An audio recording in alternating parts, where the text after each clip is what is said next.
Hello and welcome to the third edition of the African Union Commission's premier platform to discuss intra-Africa trade and the African Continental Free Trade Area. And this year, of course, like the rest of the world, we're virtual. I'm Lukwesa Burak. And I'm Mark Edo. We are just weeks away from the AFCFTA start of trading, so we've got a lot to talk about. This is the AFCFTA Business Forum 2020.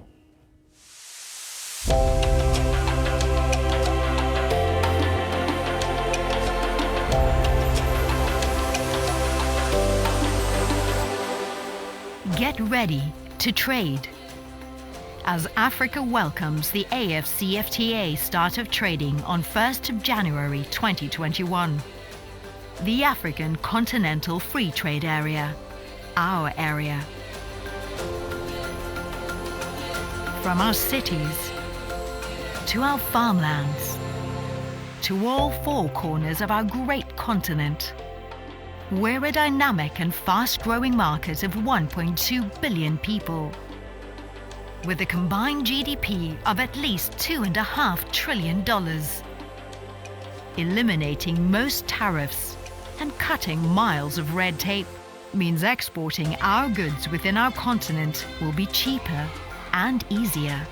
It means business opportunities for millions of our people, lifting millions more out of poverty, and generating jobs for our growing youth, empowering women, creating new value chains and supply chains to connect our SMEs, startups, and small traders to new business. Manufacturing, farming. It's Africa's industrial exports that will benefit the most. The AFCFTA will encourage us to modernize and mechanize so we can add value to our goods, strengthening Africa for the fourth industrial revolution, helping realize the vision of a self-reliant and resilient Africa, the Africa we want.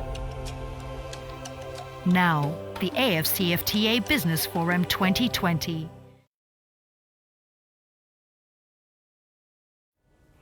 Yes, Africa is about to make history.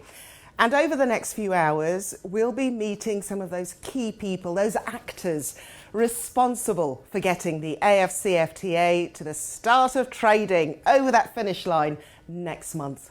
Now, the theme for this year's forum is the AFCFTA's role in post-COVID-19 recovery, resilience and structural transformation. So we'll be looking at the importance of business preparedness and the role of the free trade agreement in mitigating the economic damage of this awful pandemic. And we've got plenty of real-world examples for you today. Our lineup of panellists and contributors are all so passionate about the future of the AFCFTA and what it brings to all of us. There are presidents, we've got CEOs, and in my opinion, our most important guests today, everyday people who will be experiencing, living, and bringing the AFCFTA alive. So, a few important points before we begin. Now, this session is for you, so please interact with us. We've got this unique access that's been provided by our panels. If you've got a question, click the Q&A button at the bottom of the Zoom screen. You know it well by now. And let's engage, let's raise awareness. Tweet, share. The hashtag is, you can see it there, AFCFTA Countdown. And we've also got French and English translations available. Again, just click at the bottom of your screen, click on your preferred language. Before we move on, and finally, most importantly, our thank yous. The AFCFTA Business Forum has, for the third year running now, been fortunate to have Afrexim Bank as our major supporter. The bank continues to contribute to the success of the trade area, and we'll be hearing from its president, Professor Benedict Oramah. And thank you also to MTN, sponsor of the AFCFTA Momentum campaign that's been promoting the start of trading come January the 1st, and our friends, media partners, the African Business Magazine. And finally, we couldn't do this without the support of the South African government, the One campaign, the UN Economic Commission for Africa, the Afro Champions Initiative, AE Trade, and the African Economic Zones Organisation. Thank you, everyone. Let's get this show on the road. Setting the scene is my co-presenter, Mark Edo, with a very special guest. Mark. That's right, Luquesa. Now, as we know, on January 1st, 2021, history will be made as trading starts in the AFCFTA. I'm pleased to be joined by the man at the helm of the African Union's drive to integrate trade across the continent. He is, of course, His Excellency Wamkele Mene, and he's here to set the scene for the forum and share his thoughts on what January 1st will mean for large, medium, and small businesses, and what we should all do to make 2021 the year of AFCFTA. Your Excellency, you are most welcome on the AFCFTA Business Forum 2020. Let me begin by saying that there was a lot of excitement in February when it was announced that a new Secretary General had been found. It was you. I just want you to tell us what your first thoughts were when you were announced as the Secretary General, and what your plans for the future are. Have a look in your crystal ball for us. Well, thank you very much, Mark, for inviting me to be to this interview. The election happened, as you said, in February. It feels like many, many months ago. So much has happened since then. The world has changed since my election by the 33rd Assembly of Heads of States and Government. The challenge has been immense. The responsibility is immense, and they are, of course, on the positive side, I have the support of 1.2 billion people. There is not a single African that I have met who does not wish for this to succeed, and that is a source of deep encouragement for me to know that the entire continent wants this to succeed. Because I think that everybody realizes that this is Africa's last chance for us to get an integrated market, for us to make a reality the vision of an integrated Africa, which started, of course, philosophically, intellectually, with a man from the country that I'm in today, President Kwame Nkrumah.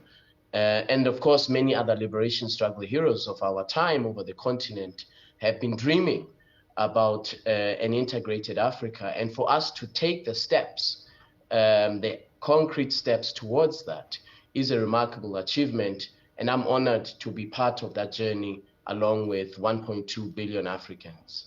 And you mentioned COVID-19. It's been an extraordinary year, 2020, but the dream is that we'll build back better, we'll build back different on our continent. What are some of the greatest challenges for you in your job as you try to accelerate the pace of development of AFCFTA in this sort of unusual environment of COVID-19? I think the key challenge has been, how do we make sure that borders are reopened in as quickly a period of time as possible, balancing that with the need to adhere to public health protocols and the need to keep Africans healthy and virus-free, coronavirus-free, balancing these two livelihoods and also at the same time the lives of Africans. But I think when you look across the world, the African Union has successfully managed to navigate these challenges of the pandemic. At the height of the pandemic, 42 African countries were either in a partial or full lockdown, which is why we could not commence trading on the 1st of July 2020, as was intended. We now have better experience with the pandemic.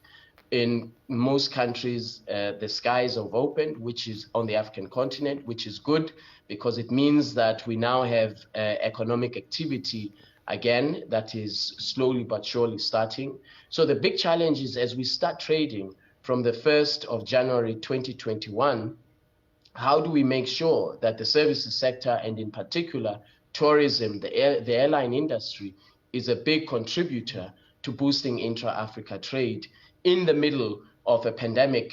This is a critical challenge. And I was very encouraged when I saw that the Afro Champions and the African Centers for Disease Control have developed a technology, a mobile technology, an app that will ease travel on the African continent, so that we, as I say, so that airline travel, the tourism industry, once again, becomes a driver for Africa's GDP. We have to work hard as trade people to make sure that our customs authorities understand the importance of this trade agreement from the 1st of January 2021, and that they understand the importance of efficient transit of goods, because ultimately, this is what this agreement is all about. It is about movement of goods across the African continent, movement of services across the African continent in a way in which there's no hindrance in accordance with the agreement. Now, the AFCFTA Secretariat there in Accra, Ghana, is the beating heart of the AFCFTA. That's how we see it. What does it mean for the private sector, the Secretariat? I'm trying to understand, really, paint me a picture, if you could, of how stakeholders could work together with you at the Secretariat to create the AFCFTA that we want. We didn't negotiate this agreement for governments, ourselves, trade people. This agreement is for the private sector. It is for small, medium enterprises. It is for the informal sector on the African continent. It is for young Africans in trade. This agreement is the objective, the primary objective is to break down barriers to trade on the African continent so that we boost productivity, we boost Africa's competitiveness regionally and globally. And so that means that we have to work very, very closely with the private sector, with small, medium enterprises, to find out what is it that we can do as a secretariat to make sure that the market access, that the new opportunities in markets that this agreement has created, that actually you as the private sector are able to make use of them. How do we make sure that we connect a small medium enterprise in Accra, Ghana, with a small medium enterprise in Nairobi, in Kenya, so that they actually can make use of the new market that this agreement has created? And to that end, we are working with the private sector to develop an app, to develop technologies that will make it very, very much trading in Africa easier, cost-effective, and of course efficient. This is something that if we're not able to make sure that African small medium enterprises, African multinational corporations, if we're not able to make sure that they make use of this agreement, then it is not going to serve the purpose for which it is intended. And that purpose is to boost intra-Africa trade, with the private sector in Africa as the driver of economic activity on the African continent. It is not governments that create jobs. Jobs are created by small, medium enterprises, by the private sector. And so we've got to make sure that we aggressively implement this agreement in a way in which the private sector, small, medium enterprises can see the benefits. And I've just mentioned the example of an app that we're going to deploy so that small, medium enterprises can have access to new markets on the African continent. And there are examples of this. We know that, for example, in Kenya, we know that there are farmers who access global markets for cut flowers who use digital-enabled mobile platforms. So it can be done. We simply have to focus on Africa and how we ensure, as a secretariat, we improve the ease of doing business on the African continent for the private sector. We are going to establish a private sector dialogue. We were just slowed down by the COVID-19 pandemic. A private sector dialogue, because we don't have all the answers. We certainly don't. We need to hear answers from women in trade. We need to hear answers from the private sector, small, medium enterprises, how we can work together to make sure we create the opportunities under this agreement. Now, I see the 1st of January as a real sort of shift in the evolution of the AFCFTA. It's almost as if trade experts and policy geniuses have been crafting away in the back room on paper what the AFCFTA could be. And now on the 1st of January, it goes live. And for it to evolve, it's no longer just in the hands of those people at the African Union, in the hands of the people at the AFCFTA Secretariat. It's in the hands of the private sector to fashion an AFCFTA that works for them. What are you saying to the private sector? When I say private sector, I don't just mean the big, medium-sized or the big companies. I'm talking about young people who are crafting leather goods with dreams of selling them around the continent and beyond. What are you asking them to do now? How do they position themselves? Well, with any trade agreement, there's always a starting point, but it takes a long time before you actually see the benefits of the trade agreement itself. And we know this from past experience, having implemented other trade agreements. What we have to do from the 1st of January is to make sure that, as the agreement requires, goods are able to transit amongst the state parties, of course, are able to transit in accordance with the requirements of the agreement. We have to make sure that markets are open in accordance with the agreement. We will have to work with the private sector, and as you correctly say, small, medium enterprises, young Africans in trade, even African multinational corporations, to identify where are the continued barriers as the agreement is being implemented. So if you are transiting your goods from one state party to the other, and there is a delay in the transit of your goods, because remember, the agreement makes provision for a harmonized set of regulations for customs procedures, facilitation, and so on. We have to identify together where are the continued constraints which would be inconsistent with the agreement, because the agreement requires that you allow goods to transit under the new preferences. So we will rely on the private sector to inform us of where there are these continued barriers, so that we can directly talk to those governments and say that your continued customs procedures are inconsistent with the agreement, and they are inconsistent with the obligations that you've undertaken. It's going to take some time before all customs authorities on the African continent fully understand the agreement, as it does in any context, by the way, as it does in any country, as it does in any region. It always takes time from when the agreement is implemented, negotiated, to implementation, particularly by customs authorities.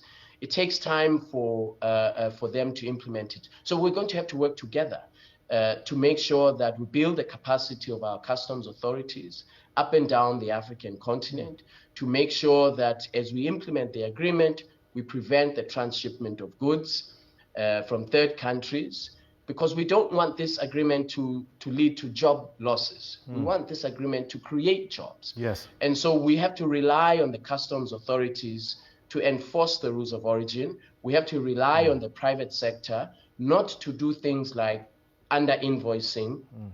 And we have to rely on the private sector to tell us that in country A, in border gate B, this is the practice. We are not allowed to transit our goods, and this country is a state party. We need them to bring their measure in conformity with the requirements of the agreement. That is what our job is. We have to make those interventions. And has obviously COVID-19 has slowed things down for you. You've said that yourself, it slowed it down for everyone. With regards to customs organizations in different countries getting up to speed and being ready for January 1st, it's slowed down preparations considerably. How inventive have you had to be in order to get round those delays caused by COVID-19? Oh, we've had to be very, very innovative. For example, because of COVID-19, the technical work for customs readiness could not be concluded on time.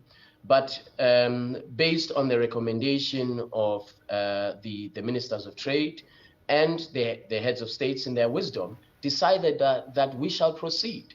We're not going to delay anymore.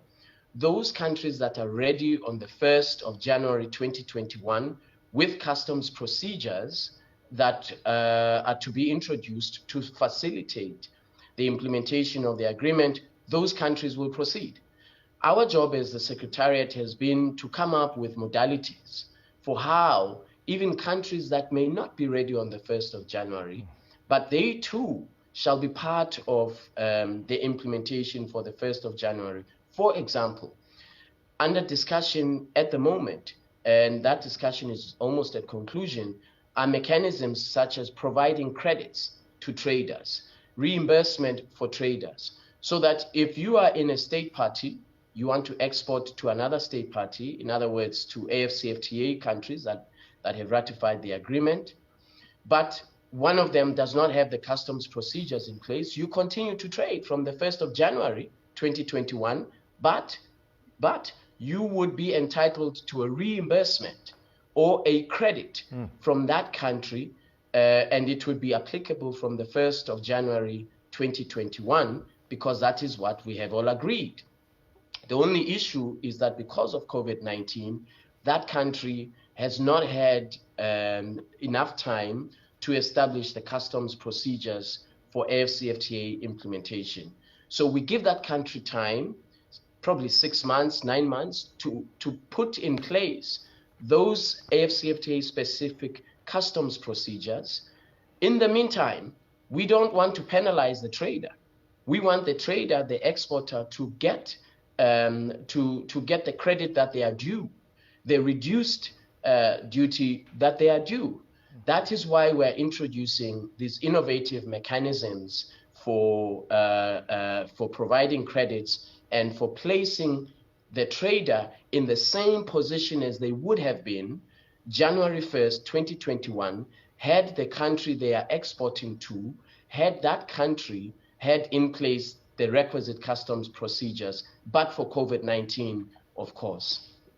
I always see the AFCFTA for us, for you, for me, for everyone, but also for the future, for future generations of Africans.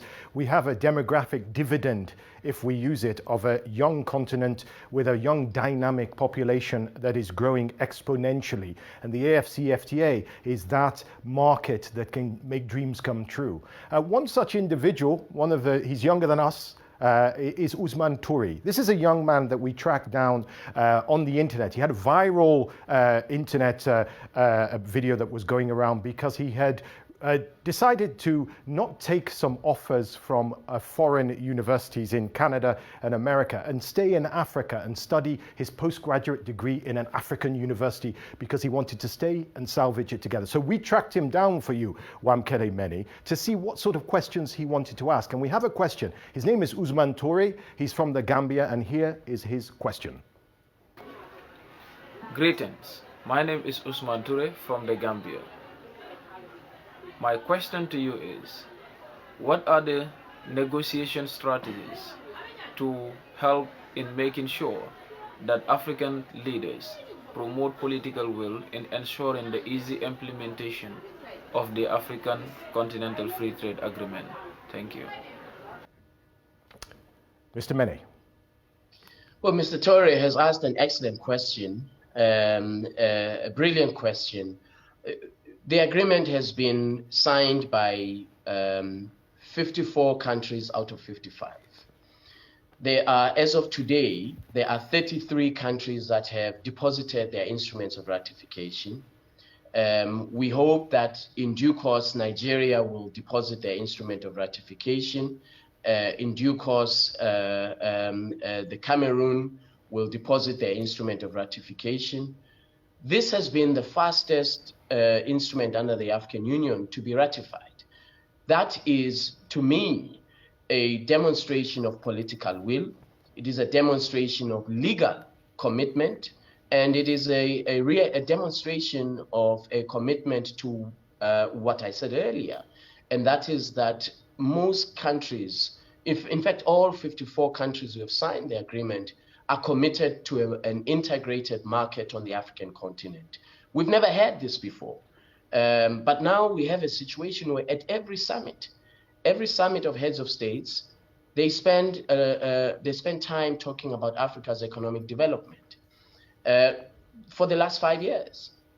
In the past, of course, summits were really dominated by peace and security issues, which is important, which is very, very important. But now I think what we've seen in the last 5 years is this deeper realization across the board, across the African society, including our leadership, that if we don't address the problem of lack of industrial development on the African continent, if we don't address the lack of harmonized rules for trade and investment on the African continent, we will continue to be left behind by the rest of the world. And they have taken this up as a sense of urgency. The numbers of countries that have ratified the agreement bear testimony to this.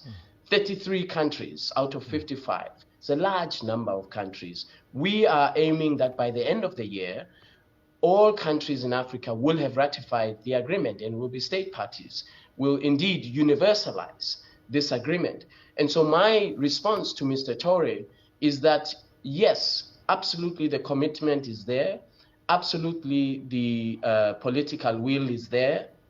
And that in fact, because of COVID-19, our heads of states, our leaders are now even more determined to make sure that we implement this agreement very aggressively so that intra-Africa trade can be the driver of Africa's recovery, so that boosting intra-Africa trade can contribute to Africa's economic recovery year on year from 2021. We, as we've said before, you and I had this conversation before, Africa does not have the luxury of a macroeconomic policy space, a fiscal policy space that would enable us to have trillions and trillions of dollars in stimulus packages or what is referred to as economic recovery interventions. We don't have that as Africans. What we do have is this African continental free trade area, which we know, based on experiences of other regions, that trade can be and is a significant potential for being the driver of growth, for reducing unemployment, and for pushing back the frontiers of poverty. We know this from Southeast Asia. We know this from North America and what NAFTA did for Mexico. So we've got to make sure that we implement this agreement so that it becomes Africa's recovery after we have started implementing it post-COVID-19. I want you to take us into the room when you're talking to the nations themselves, the member states. I know you recently urged them to complete outstanding negotiations on the rules of origin and market access. There are sticking points, aren't there, that still need to be overcome. My first question is it normal for negotiations to be so last minute, for them to go right to the brink, to the last minute? And secondly, why is this so important and necessary to get past this stage? Well, you will know as well as I do that in the WTO, we've been negotiating the Doha Development Round for the last 20 years. Yes, 20 years. That's right. So that has taken a long time. That negotiation has not been concluded. The Economic Partnership Agreement negotiation between the European Union and SADC took almost 10 years. We have negotiated this agreement in less than 5 years. It has entered into force. It entered into force in less than 4 years. So by going according to international practice, Africa has done very well. And that is because of the determination and the leadership of our heads of states to make sure that this happens. Yes, there are things that still have to be resolved. There's outstanding work. Always in trade negotiations, there is what we call a built-in agenda. In other words, you never conclude what you want to conclude in the time that you set out for yourself. So you say, actually, rather than delaying implementation, let us implement what we have concluded. And as we continue implementation, we will be negotiating at the same time. So in rules of origin, for example, We are at about 80% concluded in determining the types of rules of origin that we want, which will be the basis for trading amongst the state parties. And rules of origin are very important. You've got to be very deliberate. You've got to be very, very careful, because rules of origin serve two purposes. One is they prevent transshipment of goods from third countries that are not supposed to get preferential treatment. In other words, countries that are supposed to pay the full duty. We want this preferential treatment to be amongst one another as Africans. We want goods to move around the AfCFTA area at reduced tariffs only amongst one another as Africans. If you allow third country goods to come in, enjoy preferences that they don't legally should be entitled to, we're going to create job losses in the AfCFTA market. We do not want to do that. So rules of origin are critical for that purpose. Second, rules of origin they foster industrial development. We don't want to bring in a shirt from another part of the world, put a button on it and say made in the AfCFTA. We want a truly AfCFTA made product. We want to make sure that this agreement in 30 to 40 years down the line, that it does create and places Africa on a path for industrial development, on a path for value-added manufacturing. It's going to take time, of course. I don't think anybody is naive about that. It's going to take time, but we've got to start somewhere. So the rules of origin are very, very important for ensuring that in the long term, we position ourselves for improved productive capacity on the African continent, so that even these products that we have been importing to fight the pandemic, the ventilators, the personal protection equipment, the germ-killing products, so that all of these products, we manufacture them here on the African continent. And so that our posture from a public health standpoint is supported by our industrial development capacity. In other words, we create a generic drug industry here on the African continent, so that our people, Africans, can have access to affordable medication and are able to fight. And we're able to fight these pandemics that we know will come in future. So rules of origin are absolutely critical. That's why we have to be very, very careful and very, very deliberate. But what we have agreed, as I said earlier, is that where we do not conclude by the 1st of January, we will continue on a built-in agenda for about 6 months or so. The heads of states will agree to that short extension, but we will implement 81% of what we have already agreed to. Most trade agreements liberalize 60, 65, 70% of trade. We have gone beyond that as Africans.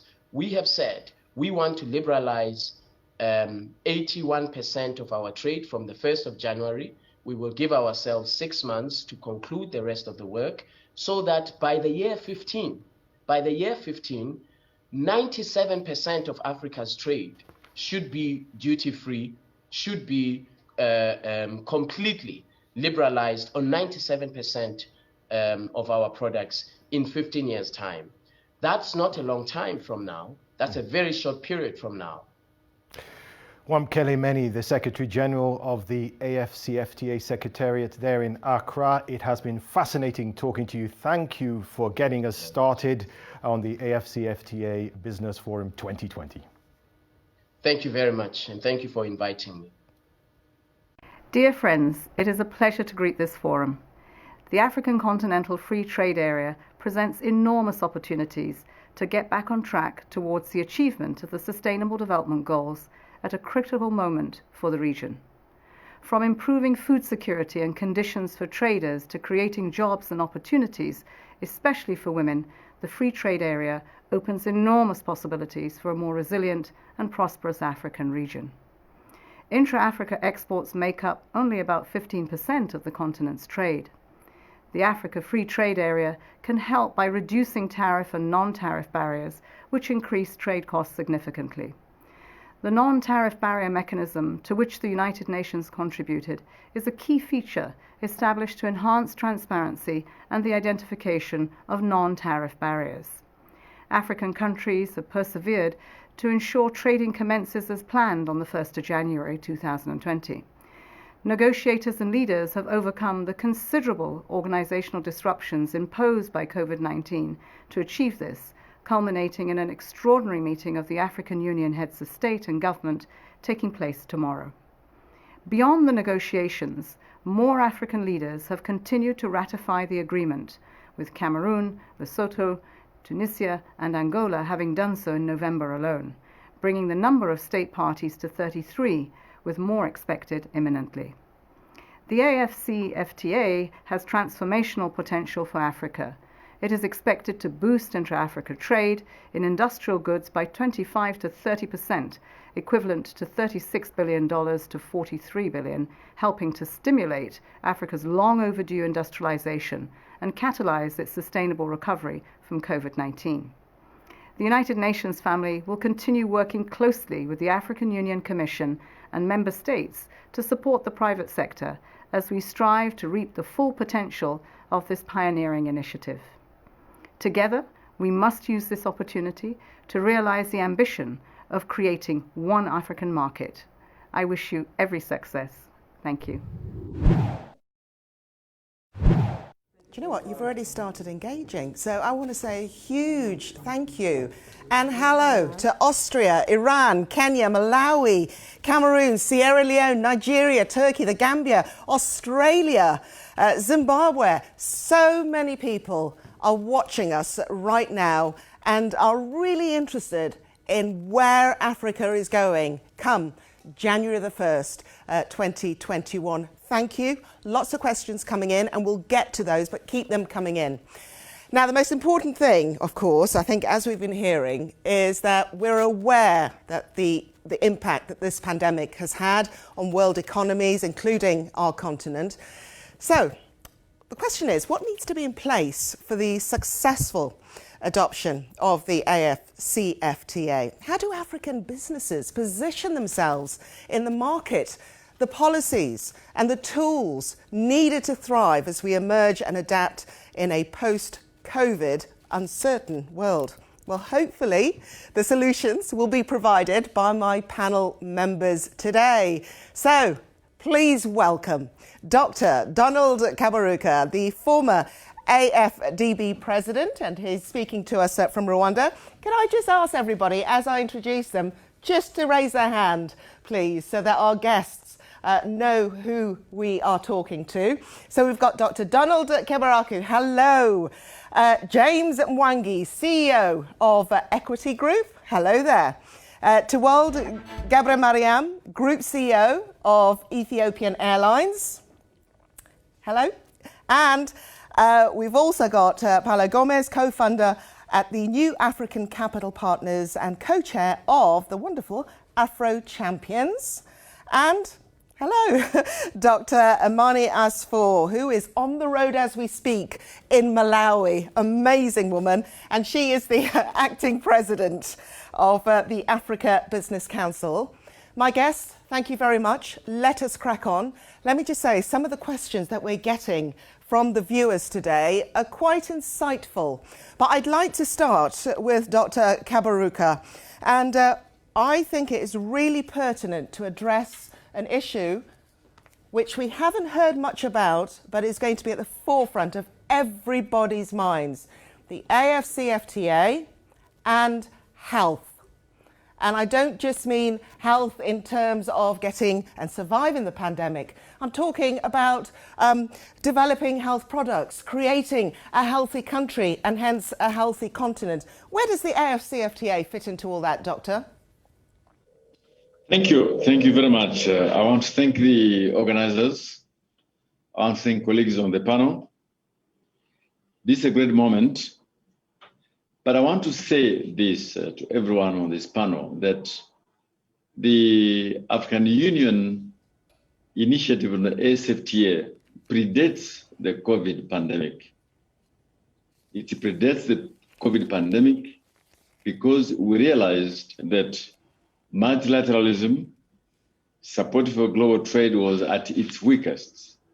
And therefore, this is Africa's response. Also, I want to say to everyone here that we're not starting from scratch. Many parts of Africa, in many regions, have gone even higher than the free trade area. Many of them are already in a customs union. They're in a common market. They're in a single market. Even some of them are in a monetary union. So we're building on a lot of things which have been happening in our different regions. We're not beginning from zero. In West Africa, for example, in the ECOWAS, they are very far advanced. Some countries in there are already in a single market and a monetary union. Many countries in there are already advanced on movement of people and capital. So Africa has come a long way. We're not coming from zero. And second, it is important to indicate that we're aware that this is a very difficult journey. As you can see from the European Union, they have been at it from 1958, from the Treaty of Rome to the Treaty of Lisbon, but they're still struggling with many issues. And so, in the meantime, as our people work on the practicalities of how to make this a reality, rules of origin, dispute resolution, what are tariff reductions on offer, what are the derogations, we are aware of the challenges, but I want to say that as the forefathers of the African Union and its precursor, the Organization of the African Unity, set in 1963 to provide for the unity of our continent, they realized that at the end of the day, it is the economy and cooperation which will be the basis. So, number one, the timing is right. We know the challenges. We're not beginning from zero. A lot of work is underway to ensure that the fears which some have about us getting together are actually addressed. And finally, this is not simply about reducing tariffs. Tariffs are no longer a big problem in Africa. It is about creating a single market, movement of people, movement of capital, addressing payment systems, addressing harmonization of rules, addressing investment harmonization. It's not simply about tariffs. We have come a long, long way from simply reducing tariffs. It's about creating a single market for this continent and building on what we have already achieved in different regions of the continent. So thank you very much. I want to say congratulations to everyone, and I'm happy to be participating in this convention. Thank you. Okay, Doctor, thank you very much. Before we go ahead, can I please ask all of our guests to ensure that your microphones are open throughout this discussion. I've been spying on you. There are a few that are muted. So please make sure that your microphones are open, and remember that you're in vision at all time. Thank you very much indeed.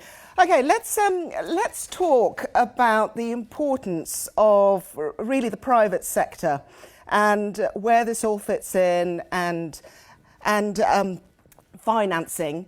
Mr. James Mange, I'd like to direct this question to you from Equity Group. I'm really keen to hear, because you've done a lot of preparatory work on how to come out of this and what's needed. You ran some impressive research and analysis, the pandemic research and analysis. Could you just tell us what came out of that as we head towards January the 1st and how it will apply to the AFCFTA? Thank you very much. It's true, we have analyzed a lot the pandemic and gone back 1,200 years to see how past and historical pandemics have been dealt with and how they have affected economies. And this has been very useful knowledge and has helped particularly for me to serve in Kenya COVID response fund, and to also steer Equity Group Foundation to respond appropriately during this crisis.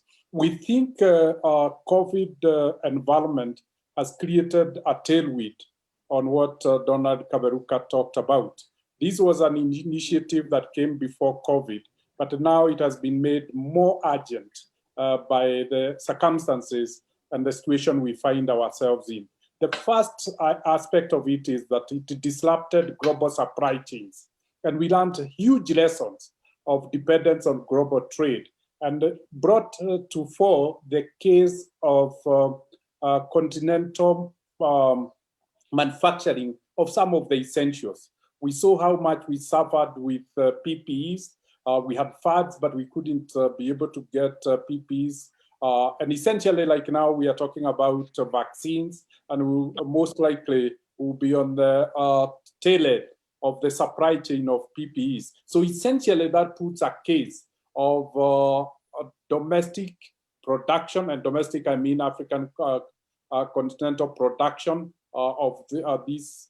The second aspect is dependence on global financial infrastructure.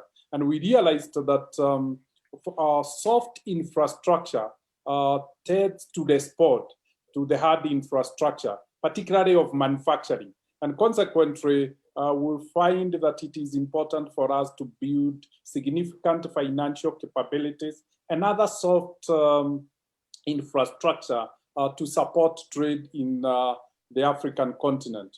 The African Continental Free Trade Area creates a very huge opportunity, particularly for the financial sector.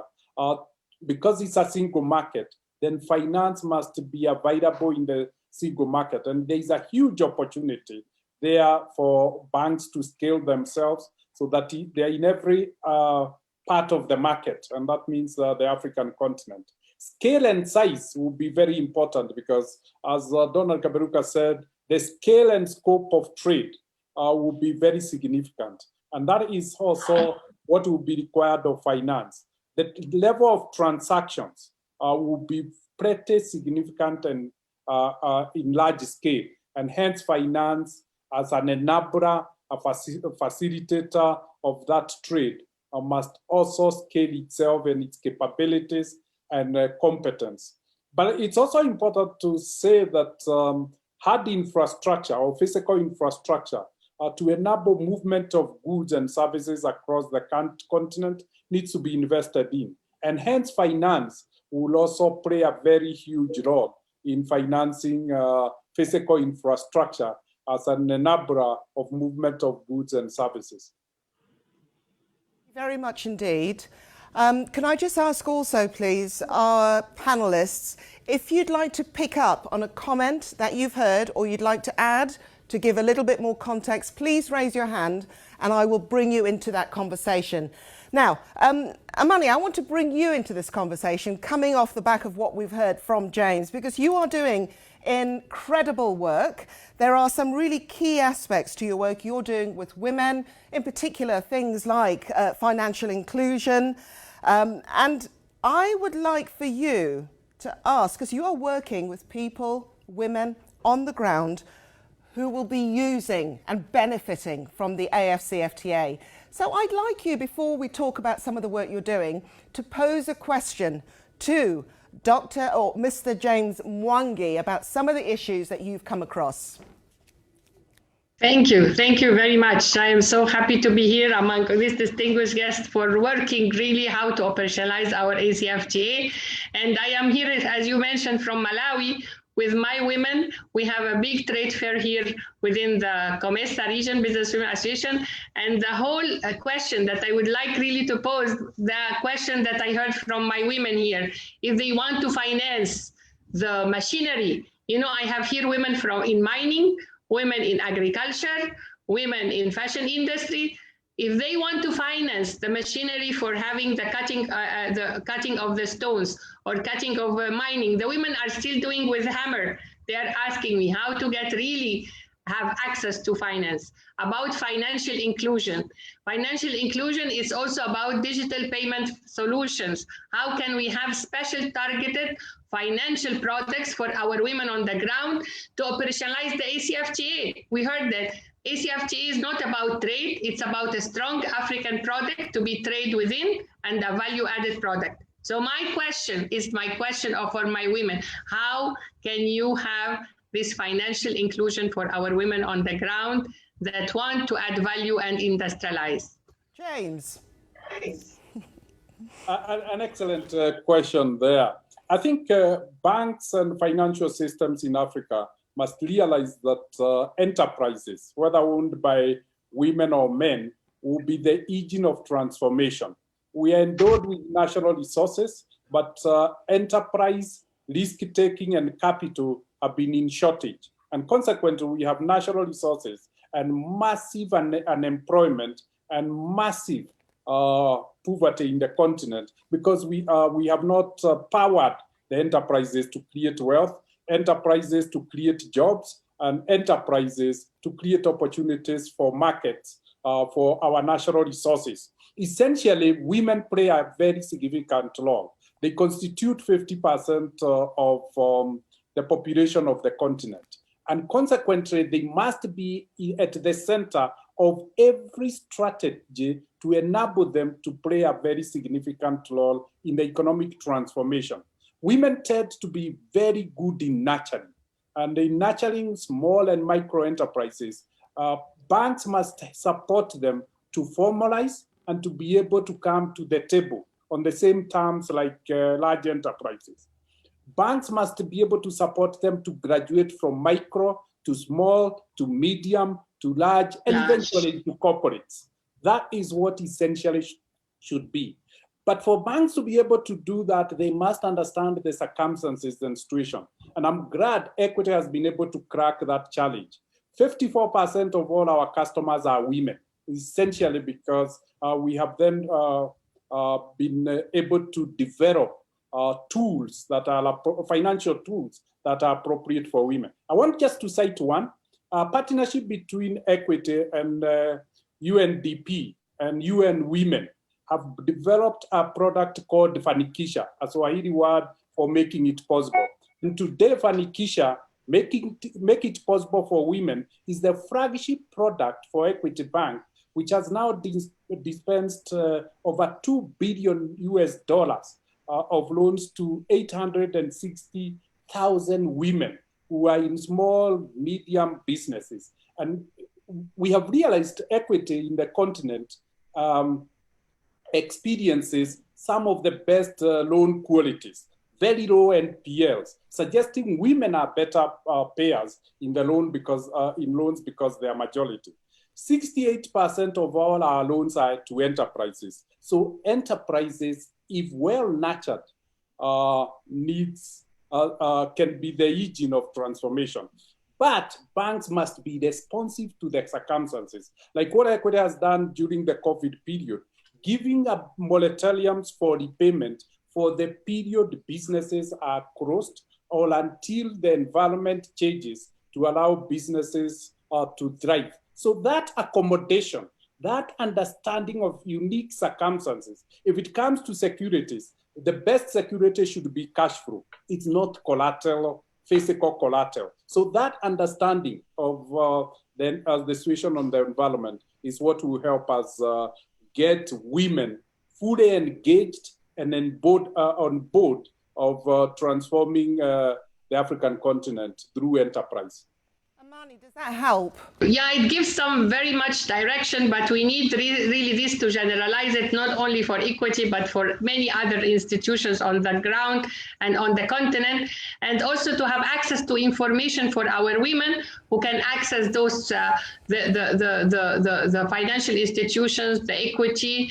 We need to have access to information. We need to have access to the targeted financial program. We need to have access to affordable financing and outreach for the women at all levels, whether at the top level or at the micro. And I like very much what you really said, that we need to upscale the women. It's not only about micro or small and medium.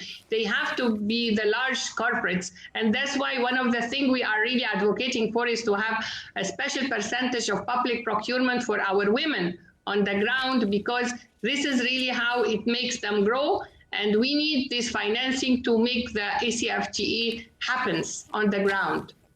I agree with Ahmed Fude, particularly on capacity building. Banks need to form collaboration and partnership with the foundation and NGOs. So while banks provide finance, capacity building, whether it's financial literacy, whether it's entrepreneurship, whether it's capacity, whether it's field trips for exposure of women, that needs to go hand in hand with access to finance.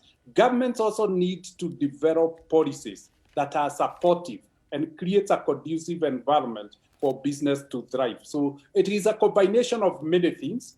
Banks need a collaborative efforts. And I will give the example of Equity and MasterCard, where we are collaborating over the next 5 years to build 5 million jobs by supporting 200,000 enterprises. We give loans, we train, and principally, Dr. Ame, you may be happy to hear, it's purely women-led enterprises. 200,000 enterprises, we give them up to $4.2 billion in loans, but MasterCard does capacity building, training, entrepreneurship development, or skill development for women, and provide a level of guarantee, such that we are not talking of physical security. There is an element of guarantee into it. And in the process, the 200 women create 5 million jobs for youth over the next 5 years. Mr. Mwangi, I'm going to... Mr. Mwangi, I'm so sorry. I'm going to jump in because the questions that are coming in, thank you for that. We actually learned a lot. And what Amani has said reflects a lot of what we are getting from people on the continent and around the world. Let me give you an example, because Mr. Gomez, I am coming to you shortly, because as being part of Afro Champions, perhaps you can help, because the type of questions that people are asking, business owners, enterprises, entrepreneurs, what a lot of people are asking is, where do we get the information? For example, I have one here. Before we even look at this, as a business, where do I go to get the information? What tools are available? And I'm putting this to you because I know you've been building a super app, which we will bring to you later in the program. But people basically want to know, where do I get the information? And these are real people. So tell us a little bit about Afro Champions, if you could, please. Yeah, thank you very much. I will be very quick. I think at this point, my colleagues have mapped out the issues and also why this time this initiative is different. I think there's first a very strong sense of urgency. The leadership in Africa have been very proactive. I mean, since when the President Kagame and President Isufu and others and President Ramaphosa have pushed it, and the private sector has stayed behind the scene, organizing itself to play an advocacy role on this. But I think at some point, and even us among Afro Champions, we have decided after the advocacy role that we have played, we are moving now to implementation. Why is it implementation very important now? Because we have a sense of urgency. In the next 10 years would be 300 more Africans, and we're growing, with all level of employment that we'll need. And James Mwangi, who also part of Afro Champion, has clearly signaled, we have a challenge of creating jobs. So we are not just doing the CFTA because we want to mimic the other part of the world. We need CFTA because it's an issue of African continental security. We need to create jobs in order to create stability. And that to happen, we are not creating a nationalistic policy. When we talk about the rule of origin, it's not about being Africa closing to itself. We need to manufacture things in Africa so we create jobs for ourselves and therefore stability for our continent. So I think the rest of the world has to understand that the CFTA for us is that. As far as information, you know, you cannot get our people to buy into this initiative if you use the old economy tools. That's why digitalization and most of the youth, from my son to others, are getting information through their mobile. So that's the reason why we have come up with the initiative with this super app, and the super app is already in practice. If you go to the website of the Secretariat, you will see the super app, and this is how people will communicate. Mr. Kaberuka has set up clearly at the beginning. You need infrastructure. You need enablers for trade to happen, because people and good have to move. If you look at the experience of Southeast Asia, the way they have managed to make goods, to sell to Japan, to sell to China, and manufacture in China, there's one thing that they have focused on is you need road, you need airlines, you need people to move. And we are lucky here to have Ethiopian Airlines, who have been playing a massive role in creating opportunity for people to move to one country to another. By the way, people know, for example, in Togo, there is an airline company called Askai, has been set up with a partnership with Ethiopian Airlines, as in moving in West Africa. So we need much more of those airlines. You have companies such as Rwanda Airways doing extraordinary work in connecting Rwanda with the rest of the world. So we need now to do transactions that will help us implement the CFTA. So I think that's what I would like to emphasize from what our colleagues have done is a sense of urgency, and we need to build institution. What has happened with the COVID, for example, we have CDC as an institution. And the next pandemic, I think Africa will be much more ready. For the CFTA, you have the Secretariat, very important too, to cement that collaboration. And thirdly, for the trade, and that's why we have been advocating, is that we need to increase the capital base of the Africa Exim Bank, so they will have more capacity to provide financing for banks and institutions and people to trade with each other. And so those are the type of institutions we need to put in place very rapidly, strengthen their capacity, so it will cement that collaboration that we need in order to implement the CFTA in the next 10 years. Hello, thank you very much for that. And you were so concise. And like I said, yes, we're going to hear about the tech, the app, which is full of initiatives and will guide you through, if you want to call it, business housekeeping. So it's a great start. It's coming up shortly. Now, many of us who have travelled on the continent have travelled with Ethiopian Airlines, and it really has been a champion when it comes to travel and the airline industry for the continent. So, Mr. Gebremariam, thank you very much for joining us. And we heard reference to the role of airlines there from Paulo. But I want to start off very quickly with a conversation I had just yesterday from a panelist who's going to be featuring earlier. And he was very excited, Carl. He was talking about how private enterprise or large corporate enterprise can help to build the chain of networks, those industries that come off, that filter off large corporate businesses like yourselves. And he said, for example, Ethiopian Airlines. So please, in terms of the AFCFTA, how do you yourself, Ethiopian Airlines, see yourself fitting in? Good afternoon, colleagues. Thank you for inviting me. It's a pleasure to be here with you. ACFTA is a very important instrument which I believe is going to change Africa in general. I think it's going to make the 21st century of Africa. But I think before I go to the aviation or air transport industry, I just want to mention a few things here that I think the very starting point for all of us should be to change our perception, meaning we have to believe in Africa. There are a lot of products in Africa. So Africans should believe in their products. Today, before we know it, many of us export products to Europe, and many of us, on the other side, import the same products to Africa. So it's really irony. Ethiopia exports roses, flowers. Kenya exports roses and flowers. And many countries in Africa import the same flowers from Europe. So trade is very, very important, not only to promote industrialization, job creation, and so on, but also to trade those products that we have today in our hands. Leather products, meat, meet East African countries, Southern African countries, export meat to the Middle East, to Europe, to Brazil, and so on. But Angola and other countries also import the same meat, probably the same meat from those countries.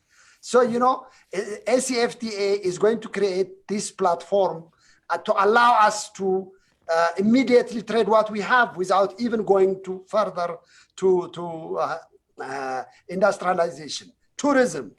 Africans visit Europe, America, and the rest of the world. But how many Africans visit their neighbors?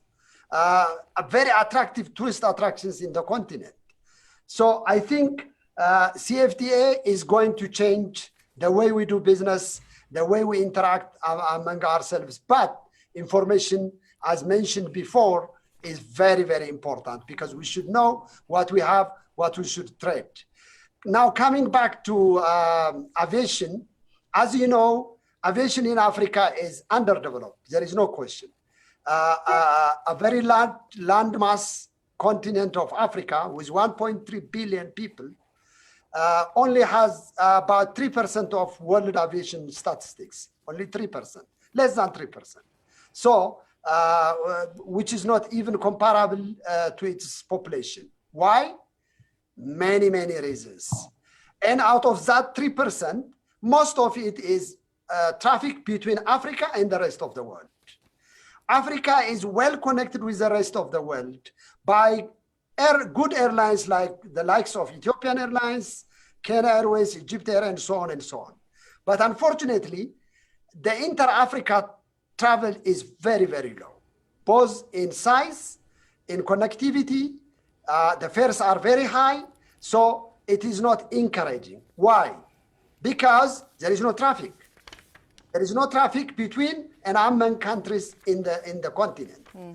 Why is that there is no traffic? Because there is no trade. There is no cross-border investment. There is no cross-border tourism. There is no cross-border trade. Because those activities generate traffic, both passenger and cargo. So ACFTA is going to change the inter-Africa travel, air transport, and also air transport is going to change ACFTA because they have very strong synergy. So we are going to leverage on this. I think Mr. Gomez mentioned that about ASKY in West Africa.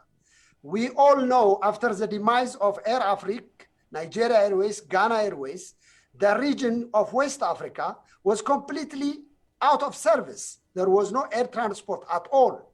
So 1 hour travel time from Cote d'Ivoire to Togo or from Cote d'Ivoire to Lomé was made 15 hours flight by going through Paris or through London. ASKY has resolved that problem. Today, people move between and among countries in West and Central Africa because of ASKY. And the same with Ethiopian Airlines. We have the largest network in the continent, 62 destinations connected with another 65 international destinations in the rest of the world. So in terms of connecting Africa with its large trading partners in the rest of the world, we are doing well. But we have not done enough on connecting Africa within themselves, within itself. So I think ACFTA, especially if it is complemented with SATM, which is also going in parallel, the single African air transport market, we are going to see tremendous, significant change in the socio-economic development of our continent. Okay, well, thank you very much. You know, just as you finished that, you've been talking about infrastructure and those links.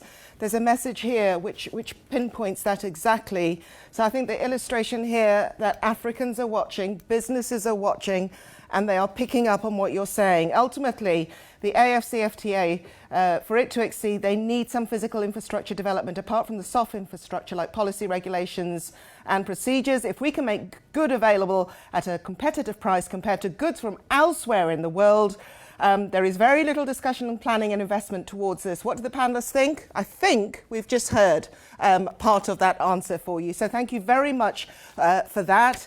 We've got lots of people who are very excited. I cannot go through all the messages.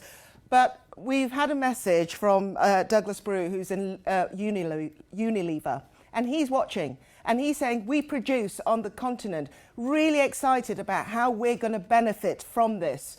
So this is an open question. If you'd like to answer it, I will put it to you. In terms of creating and facilitating and nurturing a really positive environment for the private sector, how much do you think debt relief is going to play in this? Because there has to be rapid movement. I believe it was Mr. Gomez who says this. There has to be rapid movement in developing these policies. Who would like to take that question? If you could raise your hand, please. Otherwise, I'm going to assign it to you. Are you talking about the debt relief? Yes. Dr. Ramani's just put up a hand. Dr. Ramani, if you could make it brief, and then we'll go to Paolo as well, please. Great. Yes. I think the newly established Africa Business Council is really going to cater for all of this, because the Africa Business Council will be the premier voice of the Africa private sector, including all the corporates on the ground, all the private sector, the SMEs, the women, the youth entrepreneurs, everybody. So it will really have the three, I call it the triad of empowerment for the private sector. It's three pillars: the people, the policy, and the product. So the people and how can we empower our African private sector to have awareness about the information, to have build their capacity with reference to industrialization, to make sure that they have all the means in order to make the private sector play its role. The second P is the policy. And the policy is really about how the African leaders would like to implement ACFTV by giving incentives to the private sector and making sure that we have the infrastructure, whether it's by roads, by connections, by maritime, all the things. As my brother Ethiopian Airlines, he just mentioned it, there is no trade, there is no traffic. So how can we lower the cost of our aviation services except by increasing our intra-Africa trade? How can we have policies like financial inclusion, like public procurement?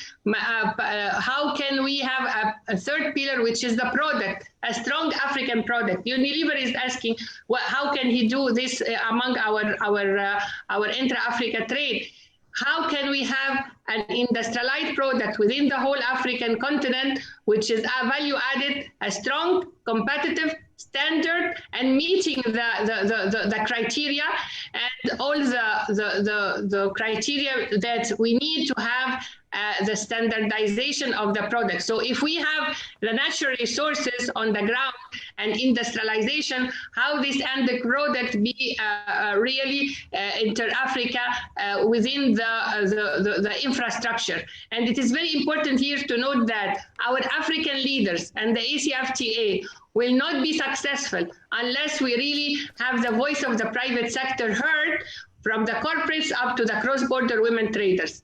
And the issue of really how the debt relief, it's really about the economic growth. If we have economic growth through our increasing our intra-Africa trade with a strong product, it will have an impact on the daily life of our people, of our private sector, and it will give an economic growth, will create jobs. So our ACFTA is really about our Africa 23 development agenda, a prosperous, integrated Africa that will really be driven by the citizens, but that will not happen except all of us coming together and making it happen. And that's why ABC, the Africa Business Council, I call it the inclusion is the solution. It will include everybody from all the private sector to put a position paper. We will have sectoral and technical committees that will cater for mining, will cater for agribusiness, agriculture, for IT services, for fashion industry, for all the technical committees sectorial will be there in order to make sure that we give them awareness of information, because it is very important to have the awareness of information, awareness of the financial institutions, capacity building, access to the finance, access to services, and business services for business linkages. Because if private sector is not coordinated and don't know about each other, we will never go anywhere. So the visibility of our private sector and connecting with each other and knowing a mapping exercise of what's existing on the ground, it is very important. Just now I had a meeting with with the PS of the health ministry here in Malawi, and I'm telling him on the continent, whether in Egypt there is 165 pharmaceutical industries, in Kenya there is pharmaceutical interest, in South Africa, yet we are importing our pharmaceuticals from non-African countries. We have machineries within the continent, yet we are also importing it from China. How can this happen? How can the ACFTA cater for us to have the private sector come together and implement it with different policies and with infrastructure? My brother, Ethiopian Airlines, has did a great job, but we need really to see how we lower the cost of this of the cargo, because our women here in the ground just telling me they need to get machinery from the African continent. It is more expensive than bringing it from non-African continent. How can we solve this problem? Amani. That is really about it. Thank you. Amani, you have got such amazing questions, real questions. We're not talking technical here. We're not talking technical documents. Thank you for those. So I'm going to put that straight to Paulo, because I know you wanted to talk. You have an experience of the private sector. How would you provide an answer to Africans and to Amani there? Yeah, I think on the issue of the debt, there's no doubt that this has been a challenge, but we are not in an era of irresponsible borrowing. So the narrative of bringing the debt all the time when it comes to our agenda is sometimes misplaced, but there's still some issues. But at the end of the day, if we grow, we'll be able to be in a position to repay our debt. And what we are trying to do with the CFTA is to attract more capital, because there will be more goods to more opportunity in manufacturing locally, and this will attract capital. And therefore, there won't be need for the state to be always involved in some of the borrowing. But yet, I think the issue of infrastructure is still a challenge, and that will require certainly a more innovative relationship between the public and the private sector. I want to emphasize that the other good news on this, apart from what our brother from Ethiopian Airlines has said, is an important aspect of changing the mindset. And in the mindset, you don't need money. Changing the mindset doesn't require money in terms of buying Africa product, traveling into Africa in terms of tourism. So those issues, I think the CFTA brought them back on the table. And this is a kind of a good news. What we have done in our side is that we are setting up a new investment vehicle to get into implementation. Because again, there's no need for CFTA if we don't implement it. And implementation will require capital coming from abroad, but also inside Africa. I will give you some numbers. Between the central bank reserve and the pension fund, you have something in the region of 1 trillion. And this money needs to be recycled into Africa. And it will be recycled if the opportunity are created along all the value chains of the CFTA. So in our case, we have decided to set up an investment vehicle that we will register in Rwanda, in Kigali Financial City. And we will invest with many Africans and also capital coming from outside Africa along the value chain of the CFTA. So again, what really energizes us in the private sector is that you are not in the same frame of mindset of 20 years ago. Africa has been changing. Obviously, we need to have a sense of urgency to go faster, but things are happening, and capital use in Africa will be important. Our sister from Egypt was talking about the logistic. Unfortunately, if we want to speed up trade, it's not just about airline and cargo. I think shipping will be important. And these are also initiatives that we need to push. We have a huge number of landlocked countries compared to other continents. And you have an enormous challenge in terms of logistics. So shipping also is something we are pushing. We are now putting in place a partnership within African private sector and Singaporean private sector for a shipping company that could at least help do more or less what Ethiopian Airlines has been able to do in facilitating the airline business. I think if we do the same in shipping and we enable a logistic company to appear, but for that you need African company too. So what we are telling people is that the market will not create those companies alone. That we are not talking about picking the winner, but we want to say that for those African companies to appear and to emerge, some of the conducive environment and measures need to be taken for those African champion to emerge, such as Ethiopian Airlines. I mean, you have Equity Bank and others. We need 10,000 more, and this will enable us to control our economy and be able to trade not only among ourselves, but with the rest of the world. Okay, we have about 5 minutes left. I have one more question to Ethiopian Airlines, because Mr. Gebremariam, you're coming up a lot from our viewers and also from the panelists. But as Mr. Tewolde answers, I'd like the remainder of my panelists, please, to answer a question that the public are asking. Come January the 1st, what in real terms, and be realistic, does that mean for your industry? And you'll have about 30 seconds to answer, so a nice succinct answer. In the meantime, Mr. Gebremariam, there are lots of messages for Ethiopia Airlines. And we have one here from Mamadou. There was a recent US-aid Ethiopian Airlines partnership to source food from local farmers for in-flight meals. Is Ethiopian Airlines willing to continue this kind of partnership and support? A very good question. In fact, I should have mentioned it in my previous discussion. Yes, Ethiopian Airlines is very much interested to in-source quite significant volume of our ingredients for our catering. We manufacture like 50,000 meals a day, every single day.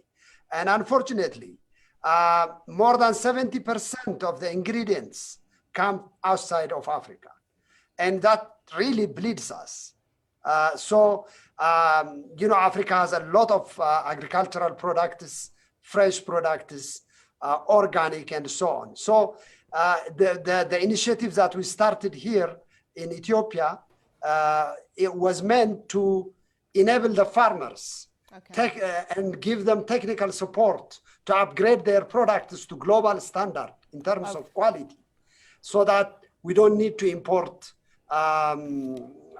products from Europe or the rest of the world. Mr. Gebremariam, thank you very much from that. There are two messages I'm going to finish off and also give you that website that you've all been calling for. But very quickly, we're going to start off with the ladies, our lady on the panel, our powerhouse. Amani, January the 1st, what will it mean for you and your women? 30 seconds. Well, January the 1st will be about inclusion. Inclusion. It's about financial inclusion, it's about digital inclusion, it's about standard inclusion, it's about infrastructure, investment, innovation, it's about industrialization, integration, international market for our products.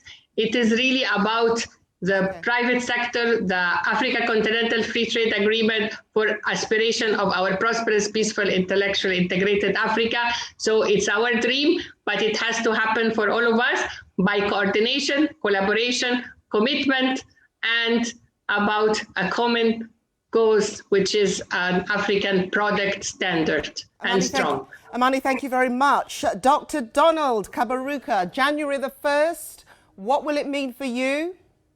There are two things which will be fundamental. Number one is that we are not beginning from scratch. Africa has made a lot of progress in different regions. Some of them are already at the monetary union level. Now, we could have gone a lot further. For example, the Yamoussoukro Agreement on the continental aviation space, as my colleague from Ethiopian Airlines saying, it has been slow. But we have come a long way. Okay. We'll be building on a solid foundation. Okay. Second, that's my last point. Dr. Donald, do you know what? I'm going to have to jump in. That one point is good enough because I've literally got 1 minute. James Mwangi, in 30 seconds, January the 1st, what does it mean for you? I think for us, it means a huge opportunity. By 1st January, Equity will be a virtual online bank. It will no longer be the place you go, it's what you do on devices. So it will be one Equity for the African continent. From wherever you are, you'll be able to access our Equity, and will be a facilitator along the trade corridors, so that we oil a movement of goods and services Thank across you. the region that we Thank you. Paolo, can you do it in 20 seconds for me, please? Yes, I would say by January 1st, mindset change. We need to change our mindset. All Africans have a role, and not to be in a position to be blaming someone else or criticizing someone else. It's about each African to ask itself, what's my role in implementation of the CFTA, a transaction at a time? And if we do that, I think in the next 10 years, we'll have a different Africa.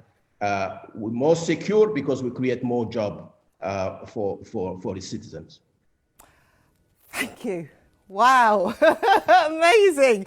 Paolo Gomez, Tewolde Gabriel Mariem, Dr. Amani Asfour, we have James Mwangi and Dr. Donald Kaberuka. You have kicked us off in style. Thank you so much indeed. And that is our first panel. You've been asking so much. You want the information. So many people are asking. Thank you very much for such a powerful platform. As the president for the Circle of Global Business Women, started by African women in Africa, taking women to the global markets. How do we participate, says Sindiswa Mzamo. How do we participate? Please share the information. We are ready with the countries. We need to learn more. Tuchi Goka Ivowi says, my name is George and this is my question. Young men and women are always encouraged to venture into entrepreneurship. Where do I find the information? Stay with us because we've got a special Futures Youth panel coming up. But in the meantime, let's show you that website where you can head to get the information. www.au.int. There it is at the bottom of the screen. Go to the page, click on AFCFTA or just trade. That's what it's all about. So there you go. And we'll keep showing that website through the day because it is our #1 question on the Q&A. Don't forget your Q&As. You can access through your Zoom page. Just click at the bottom of the page. Right. What I think we're clearly hearing also is that SMEs, the people who are on the ground, are really important when it comes to unlocking Africa's latent economic power. It's all there. Collaboration, we heard about that, is a word we have and will continue to hear over a long, long time. So, for example, I said it to you, the partnership between the AFCFTA Secretariat and Afro Champions, we had Paolo Gomez there. They've been working to provide SMEs with digital strategies to access finance, business housekeeping and much, much more. Those business questions you've been posting on here, watch this video actually and head to the website. Now this video, whilst you're watching it, pay close attention to the role of the new AFCFTA Super App. Keep watching, stay with us. From Cairo to Cape Town, Dakar to Djibouti, the energy of the world's youngest and most dynamic continent pulses through 1 billion dreams and visions of fabulous fashion, world-changing technology, extraordinary business ideas and models. But AFCFTA, the African Continent Free Trade Agreement, has come to multiply all this many times over. An increase in trade is the surest way to develop fruitful relations between African countries.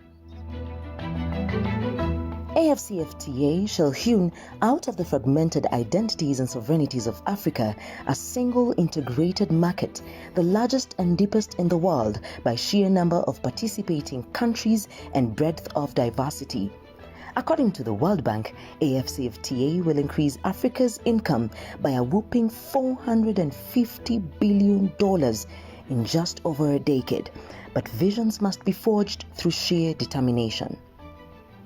This is why the AFCFTA Secretariat, an autonomous institution within the African Union, has reached out to Africa's energetic private sector, civil society movements, political leaders and thinkers with one call: align your individual visions with the grand AFCFTA vision. Together, we can take Africa to the pinnacle of Agenda 2063, a united, prosperous continent, proud on the world stage. And some have heeded immediately. Afro Champions, a multi-stakeholder organization committed to transforming the champions of African integration into global giants, and a strategic partner of the African Union, has today joined forces with the AFCFTA Secretariat to take the Avriva program developed with the AU Commission to keep AFCFTA on track onto a whole new pedestal, the AFCFTA Vision Initiative. Through the initiative, Africa's innovators and entrepreneurs now have the opportunity to access critical funding from the continent's largest development finance institutions, something long beyond their reach. Enlisting Africa's glamorous and most creative celebrities as ambassadors for AFCFTA, galvanizing the continent's political leaders to pose ground challenges for the continent's thinkers and doers, and mobilizing the startup community to respond with visionary solutions to these challenges is just a start. The African Continental Free Trade Area that we are launching today is one of the most emblematic projects on the African agenda. The founding fathers will certainly be proud of this. The truly groundbreaking moves are in the works, but at their core is a simple, revolutionary idea: the AFCFTA number, a single Pan-African trusted business identity for every SME, startup, NGO, social enterprise, or indeed freelancer. Powering each AFCFTA number is a super app, a digital hyper network built to crisscross the continent, enabling a unified credit referencing system, know your customer regime for financial institutions, and a red tape busting machine for digitizing export and import transactions under AFCFTA. Intra-African trade cannot revert to what it was before, bogged down by paperwork, inefficiencies, weak market intelligence, low awareness of trade agreements among private sector economic actors, and infrastructure bottlenecks. There is a new mystic flowing through the air, carried aloft on the wings of dynamic technology and new partnerships. No one shall be left behind. No vision is too small or too big to fit. We are a continent pushing forward in one direction. The wind on our back, from hill to hill, the drums beat one message over and over and over again. What is your AFCFTA number?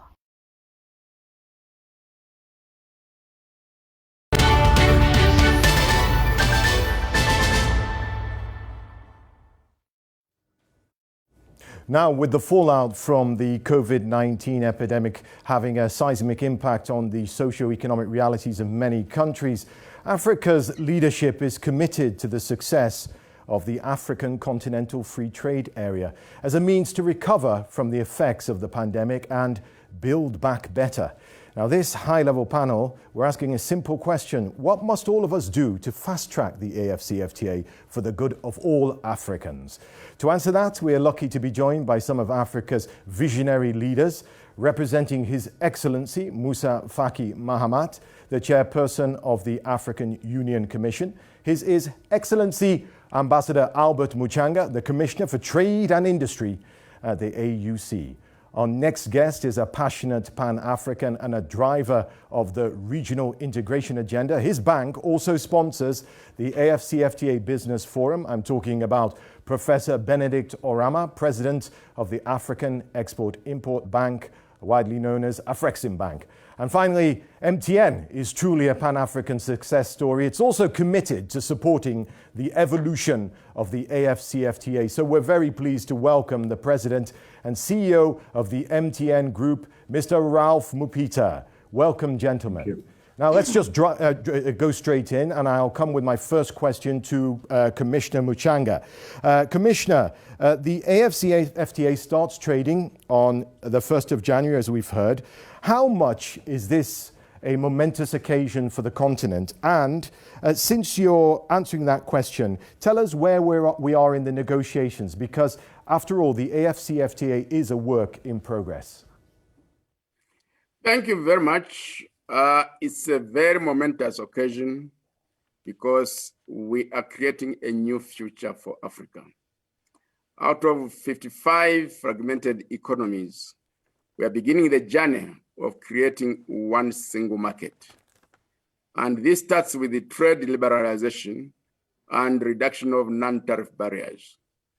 And at this stage, we are ready to roll out the market on the 1st of January 2021. We have come up with very significant outputs on a regime on rules of origin, as well as on the tariff offers and services offers. Then we also have an operating online mechanism on monitoring, reporting, and elimination of non-tariff barriers.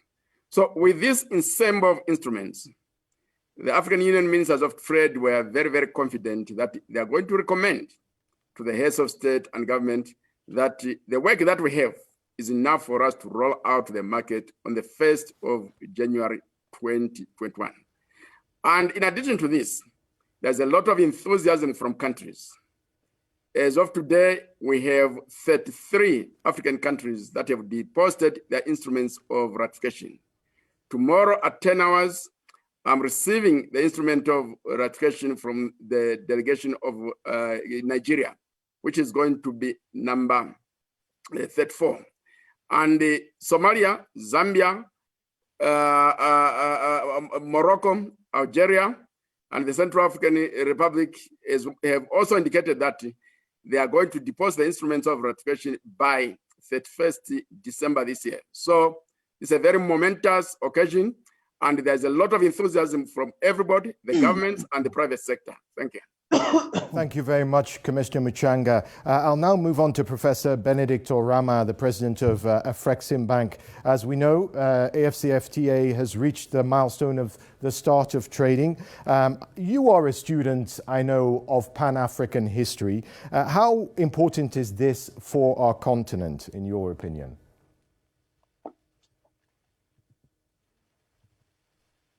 Thank you very much for this opportunity, and let me also join our brother, His Excellency Ambassador Muchanga, to congratulate all of us for the progress made so far with regard to the implementation of the AFCFTA.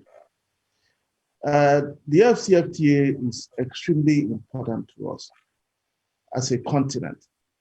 To bring out the importance vividly, let us go back to 1980. In 1980, Asia's share of world trade was about 4%. By 2019, Asia's share of world trade has risen to 20%. In 1980, Africa's share of world trade, hold your breath, was actually higher than Asia's at 6%. But today, Africa's share of world trade is at 3%. So you ask yourself, what happened? Why did all this happen? Why did the Asians multiply their share by 5% and ours declined by 50%? I don't think it's something that we need to search too far to find out about. We have to look at our history, as you said. And that history goes back to pre-independence, when we are under the colonies. The way the production systems, the infrastructure systems we are built were to serve the metropolitan powers.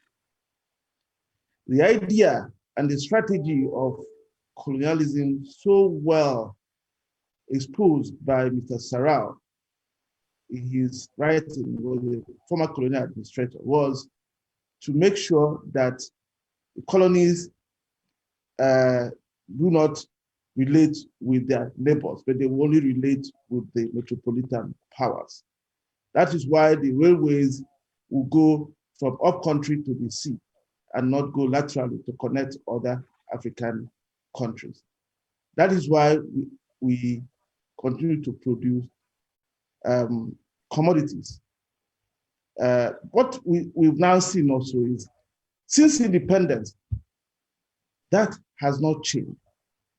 The fact that we continue to export commodities shows that we've gotten political independence, but we are not yet economically independent. But the process of economic independence started to emerge to 2018 when the AFCFTA was signed. So what that offers us now is to begin to disrupt the construct of colonialism, to begin to look at our neighbors as our markets.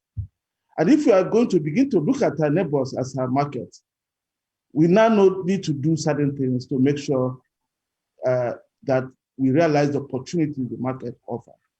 That means we have to go away from commodities because we have to move away from the fallacy of composition and start producing different things based on our comparative advantages so that we can trade amongst ourselves. That means we have to begin to build the infrastructure that connects us. That means we have to begin to see our neighbors, the business people in our neighboring countries, not as criminals, but actually as valid business people. So yes, history is an important lesson here, but the lesson it teaches us is that the AFCFTA can begin to write a new history because the old history did not serve the purpose of Africa. Thank you. Thank you, Professor Arama. There's a reason why you're Professor Arama, because you give us such great insights both into the history of what was, what is, and what could be. I'll now move on to Ralph Mupita. It's such a pleasure to have you here, Ralph.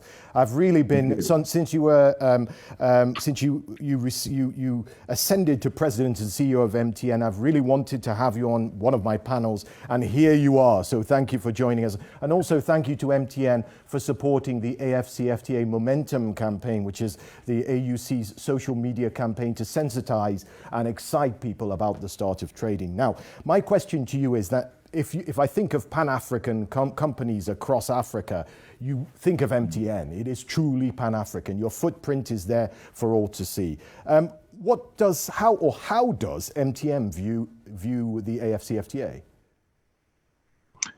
Thank you for the opportunity to be on this panel and make some contribution to the dialogue and the discourse around this very important development in the progress of Africa. You know, as you mentioned, as MTN, we are in 17 African countries, spanning South, East Africa, and West Africa predominantly, a little bit into North Africa. And we, you know, of the 17 markets we're in, you know, obviously we are dealing with very specific set of issues, you know, from border to border, issues of kind of regulatory uncertainty. There's obviously the issues around the movement of talent that, you know, are quite vexing at the moment. And there's also the issue of the movement of skills across markets, which in the current environment is actually quite complex. So as we look forward, you know, to the start of 2021, you know, we're very excited and encouraged by the developments. Africa, you know, moving towards a single market, you know, for us as MTN is something that would accelerate, you know, growth for Africa and our ability to provide services to, you know, to the majority of Africans in a much more seamless way. So to the very points I raised, you know, upfront, you know, we would like to be able to, and I guess this development accelerates that move, you know, to find a much more easier, harmonious approach to being able to contribute to the socio-economic development of the continent. So we welcome it. We believe it is important for Africa's growth. And in the way that we develop connectivity services, broadband access, this single market approach will be one that enables us to be a lot more efficient in the way that we go about the provision of broadband access and ensure that the African continent does not get left behind in the fourth industrial revolution. So we're very excited, and we would like to make our contribution to the socio-economic progress of Africa underpinned by a single market approach. Hear the commitment from you, and I think that if we look at 2021 as the year of AFCFTA building back better, I can see that the relationship between MTN and the stakeholders around AFCFTA is only going to grow faster and stronger. Now, I'll move back to the Commissioner. Your Excellency, there are a lot of questions coming in about what the AFCFTA means, a lot from small and medium-sized enterprises. One of the questions, the African people, in particular business people, who are anxiously waiting to trade and do business in the AFCFTA, this is what they want to know. What should they do to get their goods and services onto the AFCFTA? The African Continental Free Trade Area is designed to be an inclusive project. We want to involve everybody, and we do not want to leave anyone behind. So to this end, we have what we call the African Union Small and Medium Enterprise Strategy that has been rolled out and has been delegated to the regional economic communities and the member states to implement. Then we're also aware that there's a lot of cross-border trade that is going on. Most of that trade is not documented. Work is underway through the efforts of the African Export-Import Bank and the United Nations Economic Commission for Africa to undertake a study whose outcome should enable us to see how we can transform these cross-border traders into formal cross-border traders with adequate training in the basics of business management. And at the national level, each would-be exporter or importer from the African Continental Free Trade Area should liaise with the national focal point, which is the Ministry of Trade and Industry of any given country, to get all the details that they need. And we're also on the process of rolling out what we're going to call the African Trade Observatory. This is going to give online information about, among others, online information about export and import opportunities across across Africa. And then we are also in the process, together with the United Nations Industrial Development Organization, coming up with a regional value mapping exercise so that we know what each and every country can export or import from the rest of Africa, either finished or intermediate goods. So that's a process of inclusiveness that we are promoting. Thank you. Thank you, Commissioner. The questions are coming in, and I want to go back to Professor Oramah. David Meek Jah has a question for you, Professor, and it is, will the Pan-African Payment Settlement System, PAPS, be working with monetary unions in Africa or individual central banks? What will Afreximbank do to help some of the central banks build their national switching systems faster? And how do we ensure we have a solid security and certification system to plug and play with the global financial infrastructure? Before you answer that question, as a preamble, just explain what PAPS is and why it's important to the AFCFTA and the people watching. Yeah, thank you very much. To complete any trade transaction, payments have to happen. If you do not have an efficient, secure, reliable payment system, you cannot have trade. So these are some of the degrees that oil the will of the AFCFTA. For years, again, I go back in history, we also have had our payments routed from third countries. before they can come back to Africa. So somebody sending money from one African country to another, that payment goes to another country outside Africa before it comes to Africa. What does that mean? It means it takes time. Sometimes it takes 2 weeks, even longer. And then the cost, we've estimated that it costs Africa about $5 billion a year in charges that go out of Africa because of this kind of payment arrangement. And then, if you do not have access to third currencies, you will not trade. So if you take a whole of Africa approach, which we are taking under the AFCFTA, we have to do something about payment. We have to deal with the time, the efficiency, and the cost. We have to deal with the currency issue so that a farmer in, say, Nigeria can order something in Egypt and not worry about how to get another foreign currency and so on to be able to pay the Egyptian supplier. That farmer just pays for that good in Naira, which he uses. And the Egyptian gets Egyptian pound. That way we domesticate the whole trade. That can be consequential.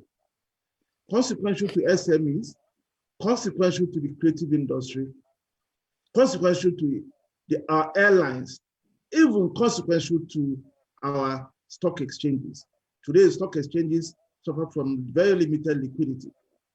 But can you imagine a situation where the stock exchange of Nairobi can be accessed by somebody in, say, in another country, say in Cote d'Ivoire, who just buys shares they are paying in CFA franc, and the person selling the shares in Kenya just is Kenya shilling. You know what that would do to the volumes there. So payment is important, and that's why this project is going on. And let me take you to history again.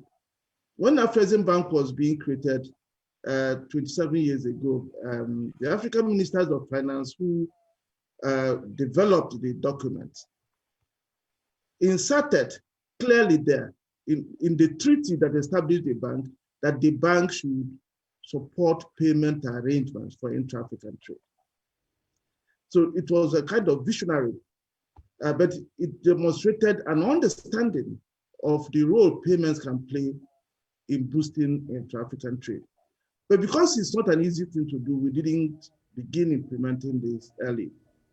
Those who know Afreximbank know that we've been operating 5-year strategy. So the strategy under which it now fell was this strategy, because we believe the bank had reasonably come of age to be able to do this. So where we are today is that technologically the platform has been developed, and just yesterday, the PAP's Governing Council met for the first time, the inaugural Governing Council, which comprises the governors of the pilot countries, the African Union, the AFCFTA Secretariat, the African Development Bank, Afreximbank. So they met yesterday and began planning on the launch of operations, which we expect to happen in January. The way it has been developed is that the pilot is happening in the West Africa Monetary Zone country. There are 6 countries there, and we chose that zone to pilot this because that zone mimics the entire continent. There are 6 countries there of varying economic sizes. The largest economy in Africa, Nigeria, is in the zone. We also have relatively smaller economies like Gambia or Sierra Leone. The 6 countries have 6 different currencies. Within the 6 countries, one of them uses French as their official language, while the others use English. So anything that can go wrong will go wrong there. So that is why we are piloting it in that zone. Yes. Working with the African Union, the AFCFTA, and some of the central banks, the plan is that after the piloting, we then expand it. the platform has been developed to have the capacity to connect to sub-regional payment systems and also to allow individual countries to connect. Can connect the central banks, who are the primary participants, but we also have other participants, the commercial banks, fintechs, and maybe telephone companies who do payments. Professor, you've got Professor. Just 1 minute, just yes. On the clearing side, the Afreximbank will be providing overdraft facilities to support the clearing so that there is finality. So when payments are made, you are sure that there is finality, especially at the settlement stage of the transaction. Thank you. Thank you, Professor. Kilna Mamlani was asking which currency will the cross-border transactions be in, but I think you answered that. It's in your own currency and is received in the local currency once it's there. That's the magic of PAPS. As you were speaking, the president and CEO of one of the most technological advanced companies in Africa, the MTN Group, was nodding his head quite a bit. Maybe you want to comment on that, because I know that when we're talking about when we're talking about technology and payments, I think we're also talking about financial inclusion as well, which is something MTN is very passionate about, and harnessing technology to make sure that everybody can be included financially. Maybe you just want to comment quickly on what you heard from the professor, and then I have a quick follow-up question for you. No, thanks very much. I do agree wholeheartedly with the professor that one of the critical success factors that we'll need to monitor as the single market takes shape is really around payments. And as I mentioned earlier on, from an MTN perspective, we operate in 17 African markets, and sometimes we do have challenges around. For example, we've earned dividends in a market, let's say like Ghana, and we want to repatriate those dividends, basically from cedis to rands. But because the kind of intermediate currency that is kind of accepted for that, capital repatriation is generally the dollar on the continent, we now have to access, turn the cedis into dollars, ultimately into rand. And, with sufficient trade amongst, the African markets, we should be able to do cedis to rands, ultimately, as an example, naira to rands, and other currencies. So, ultimately payments, becomes, quite an important catalyst for facilitating the trade and growth of the continent. So, fully support that point. And I think the professor raised another important point, which will be necessary for Africa to accelerate its growth, which is the development and deepening of equity and debt capital markets. Mm-hmm. The equity and debt capital markets in Africa are still very thin, very sparsely populated. Maybe Johannesburg is a little bit different. You look at Nairobi, and then you look at Egypt, and then possibly in Nigeria. But Africa has the potential to build very deep capital markets that then can fund the necessary growth that's required. I mean, specific to your point about how we see from an MTN perspective financial inclusion, we're very focused on that, and we think that is an area that we can participate and support the socioeconomic development of the continent, more strongly. So we do connect, over 200 million Africans, across our markets on the African continent who have connectivity services. But with the rise of fintechs, as a complementary financial system to the traditional banking and insurance sector, we have much deeper, capillarity of our distribution than traditional banks or insurance companies would have. So we can play a role in the ability to, take what is currently, a cash-based society, particularly in the informal sector, and much of our continent, remains informal in the structure of the economy, and bring that into the much more formal sector and actually work with traditional banks in turning, pretty much most of our markets into kind of cashless societies. So the payments, capital markets, financial inclusion role, I think is also, there is a spine and a interconnectedness between those in supporting, much faster growth. And we see financial inclusion supported by telecommunications companies, working with banks as a critical part of accelerating the idea of the single market. Thank you, Mr. Ralph Mupita. I'm going to go back to Ambassador Albert Muchanga at the African Union Commission. Syed Atia is writing in and wants to know, the AFCFTA is a turning point in Africa's pace towards integration. However, maximizing the benefits of the AFCFTA requires moving in many directions, such as infrastructure, industrialization, and trade facilitation.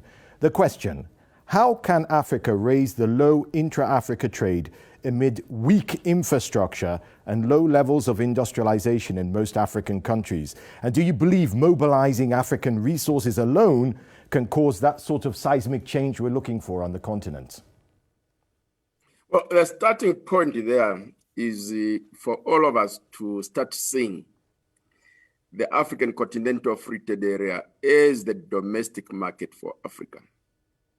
And once we visualize it that way, then the next question for each investor is to say, how do I supply to scale this large market of 1.27 billion people, which is going to rise to 1.7 billion people by 2030? Do I have the capability on my own? Do I need to go into joint ventures? Those are some of the strategic questions that are being made. And in addition to this, because we have created the policy environment for creation of a single market, we are expecting to see private-public partnership in the development of infrastructure across Africa. MTN has already indicated that in the area of communications, they're in 17 countries. With this single market that we are creating, I think they see a lot of opportunities to go into each and every African country. So those possibilities are emerging. Now, when we are undertaking a tariff liberalization to ensure that we have preferential trade among the 55 African countries, the message that comes out is that it's no longer commercially viable to trade in commodities. So every entrepreneur now has an opportunity to go into value-added exports and imports across Africa. So we are stimulating the emergence of industrialization across Africa because they will be able now to add value to their products and export products that have value addition. And part of the process is to promote specialization. And the key to this is the development of regional value chains, which I talked about earlier. Once we have these regional value chains, each country will be able to know, even at sectoral level, what it can export or import, either as intermediate or finished products. So all these are opportunities that are emerging. And certainly, the market is open, and it's one market, and to each and every policymaker and investor, the new domestic market for Africa are no longer the national markets. It's the African Continental Free Trade Area. Thank you. Thank you very much. I want to turn to the private sector, go back to the private sector for a response. You are right there in the center of business. I want you to speak from a business perspective. What do you think we must do to ensure the implementation of the AFCFTA is a success, Ralph Mupita? Yeah, I think I'll touch on a couple of areas that are very practical for us as we think of ourselves as a company providing kind of broadband services and connectivity. I think one area, the first area is the ability, to move talent across markets. We have many nationalities within our own business, but sometimes we want to move an engineer from, Nigeria to Uganda. So the ability on the visa side to simplify the ability for skills to move around the continent is an important one. And we must make it very easy and simple. So I would argue that's one area. The other area is actually travel, if not just on the visa side, but looking at the continent in terms of simplifying, particularly air travel. For sure, there is an issue there around the road and rail, but air travel can be actually quite complex. So those are really around the movement of people, services, and goods, across the continent.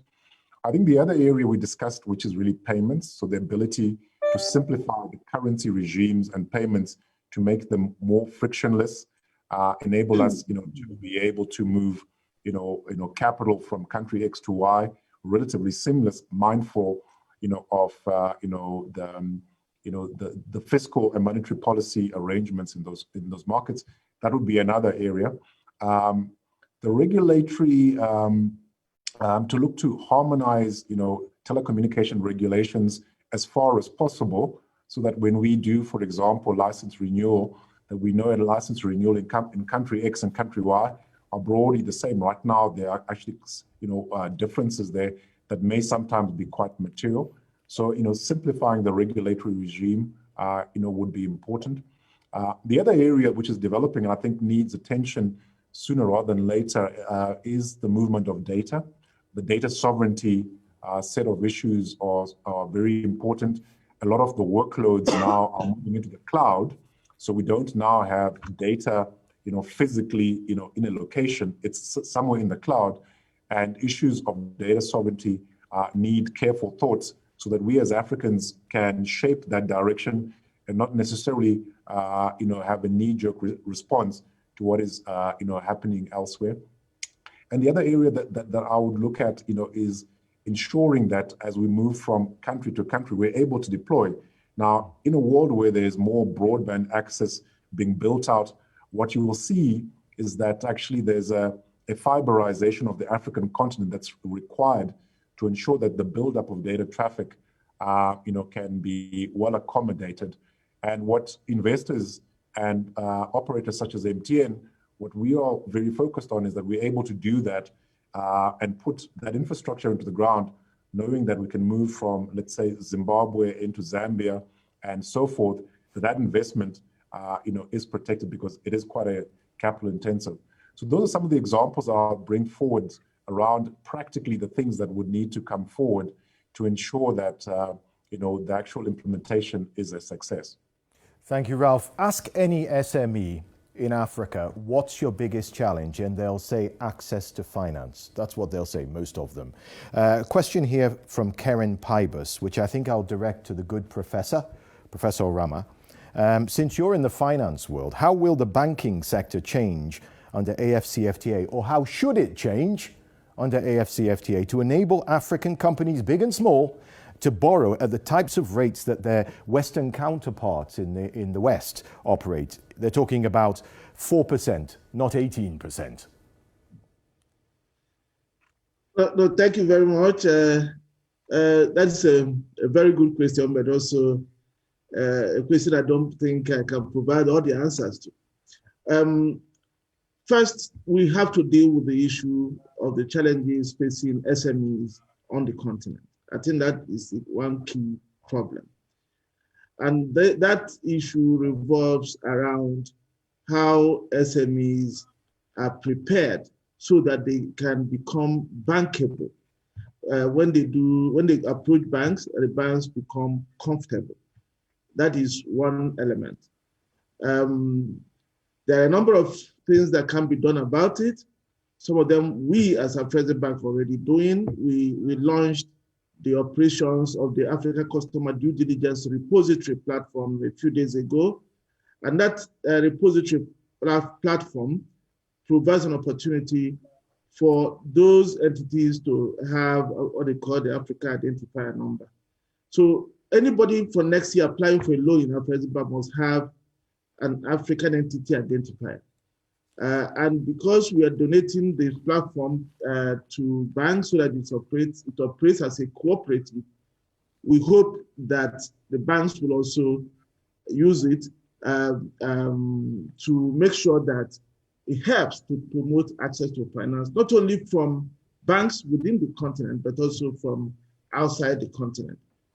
But there are also other instruments that we can use to support SMEs in a way that would deal with their particular challenges.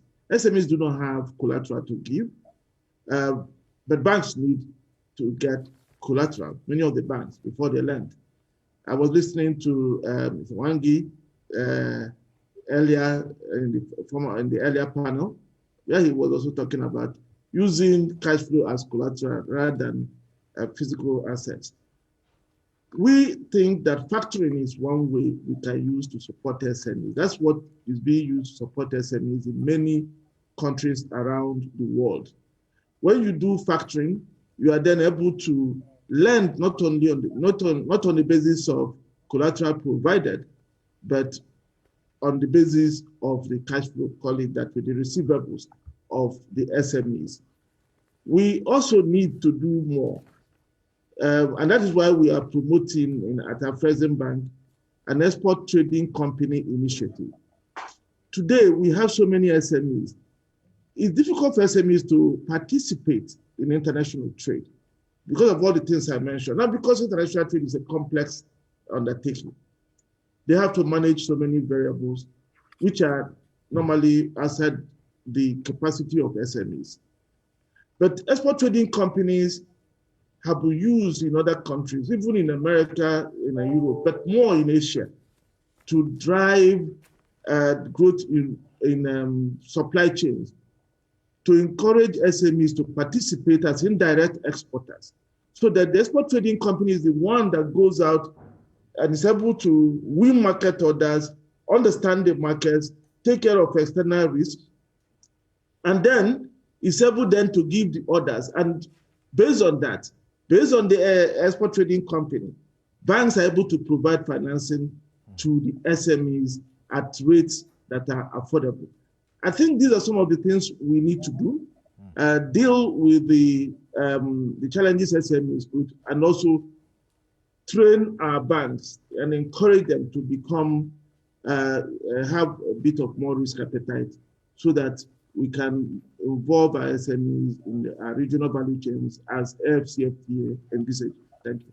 Thank you very much. Every time I speak to you, it's amazing. There are so many things happening behind the scenes around the AFCFTA. I think as we go into January 1st, it is important for us to step up in a way the connection with small traders to make sure that they understand what amazing opportunities and platforms are being created for them, like that one that you mentioned. One such person, gentleman, is Selina. She's a young lady from Kenya who wants to start a small business, but she's got big dreams. She's got a question.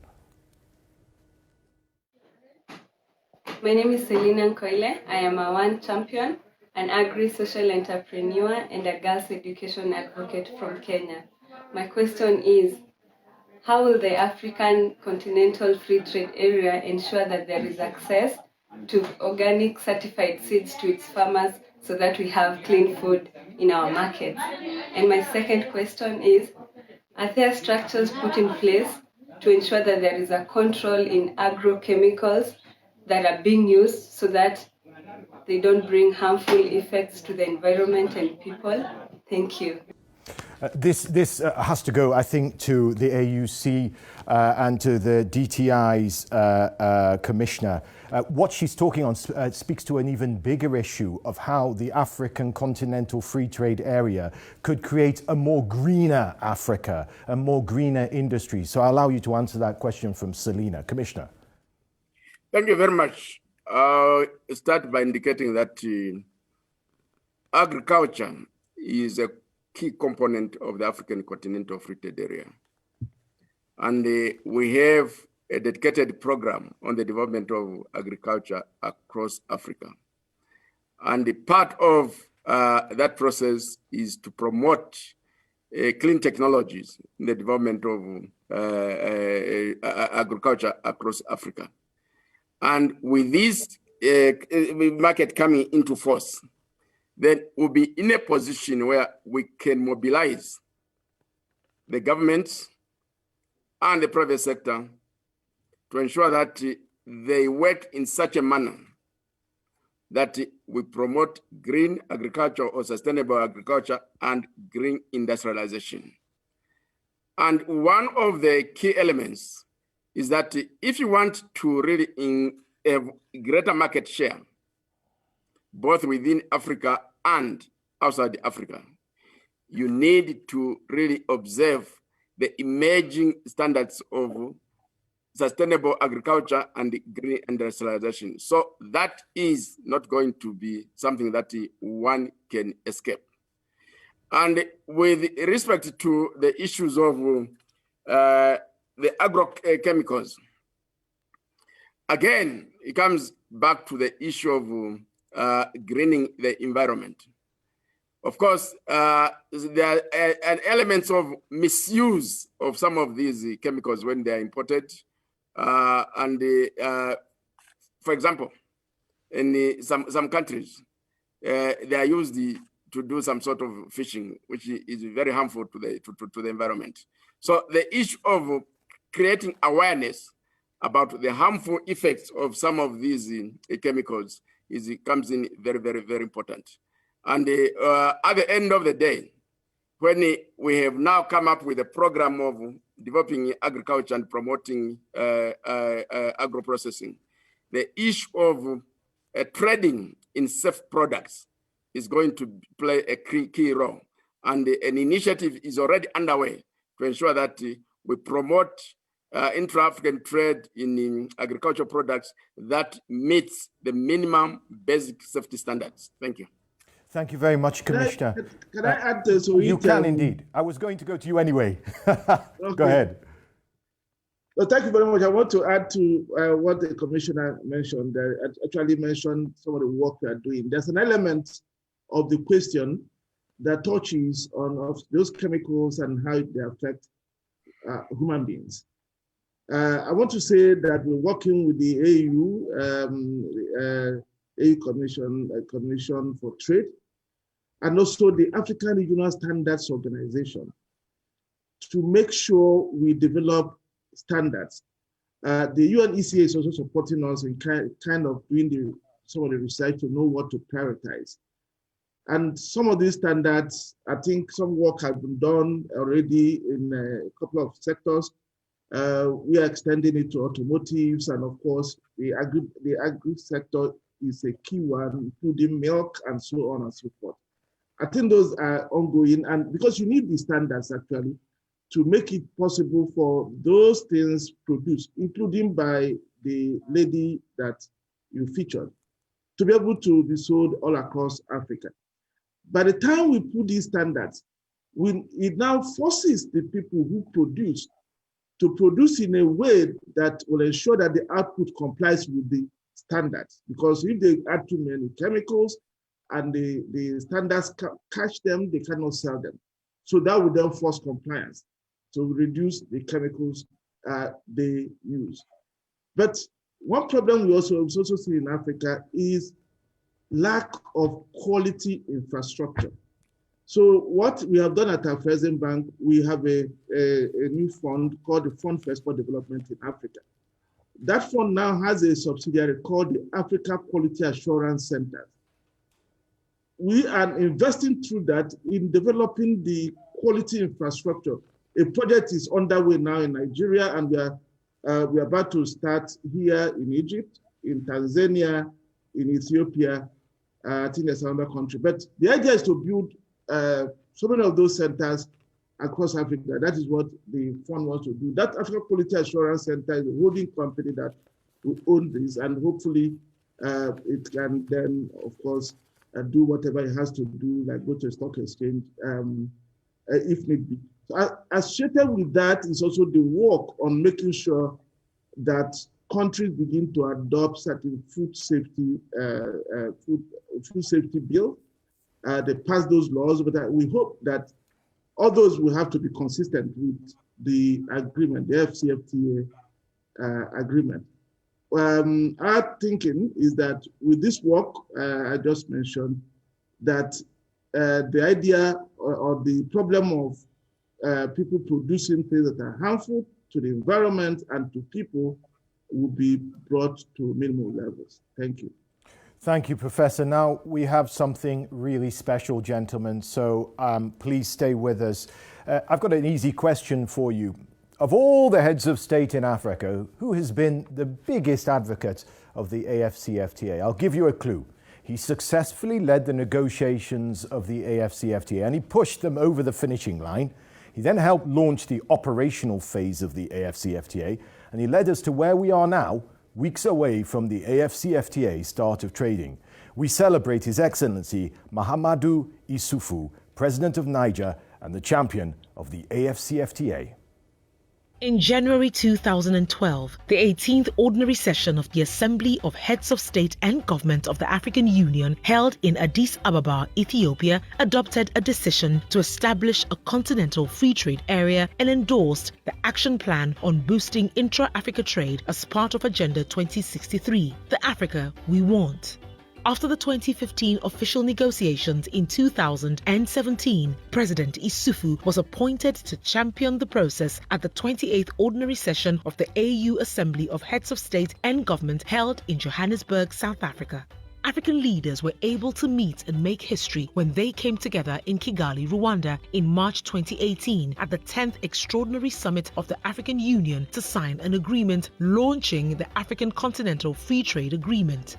His Excellency Mahamadou Issoufou was the first leader to sign the 3 legal instruments that brought the Free Trade Agreement to life: a treaty establishing the AFCFTA, a protocol on the free movement of people, and the Kigali Declaration itself. Under his leadership as champion, the 22 ratifications required for the agreement to enter into force was achieved in record time, allowing the agreement to enter into force on the 30th of May 2019. His Excellency Mahamadou Issoufou then hosted the 12th Extraordinary Session of the Assembly of the African Union on the AFCFTA in Niamey, Niger, on the 7th of July 2019, which marked the launch of the operational phase of the AFCFTA agreement. Subsequently, an AFCFTA Secretariat was established in Accra, Ghana, and the first AFCFTA Secretary General was appointed. President Mahamadou's key achievements include successfully leading the conclusion of the AFCFTA negotiations, its entry into force, as well as the launch of the operational phase of the AFCFTA and the start of trading under the AFCFTA, successfully leading the discussions that led to the resolution of the G7 issues, and he has been pivotal in placing industrialization and economic diversification at the center of the AU agenda.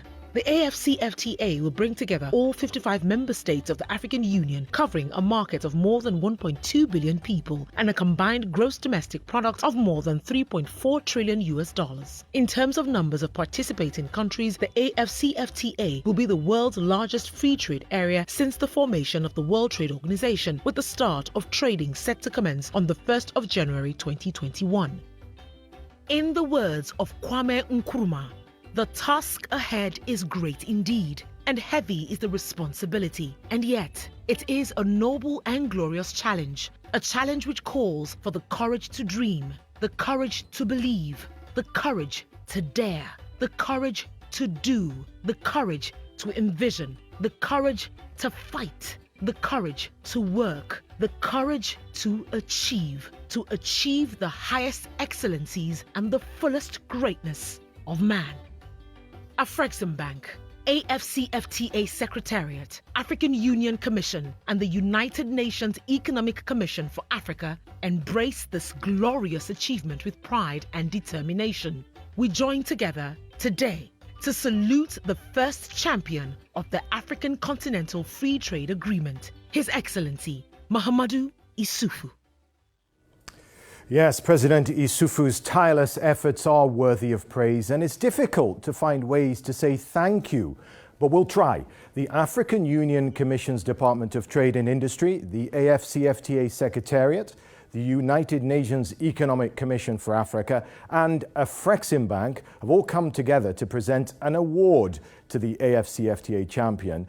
And Professor Orama is representing the group to announce the award. Professor.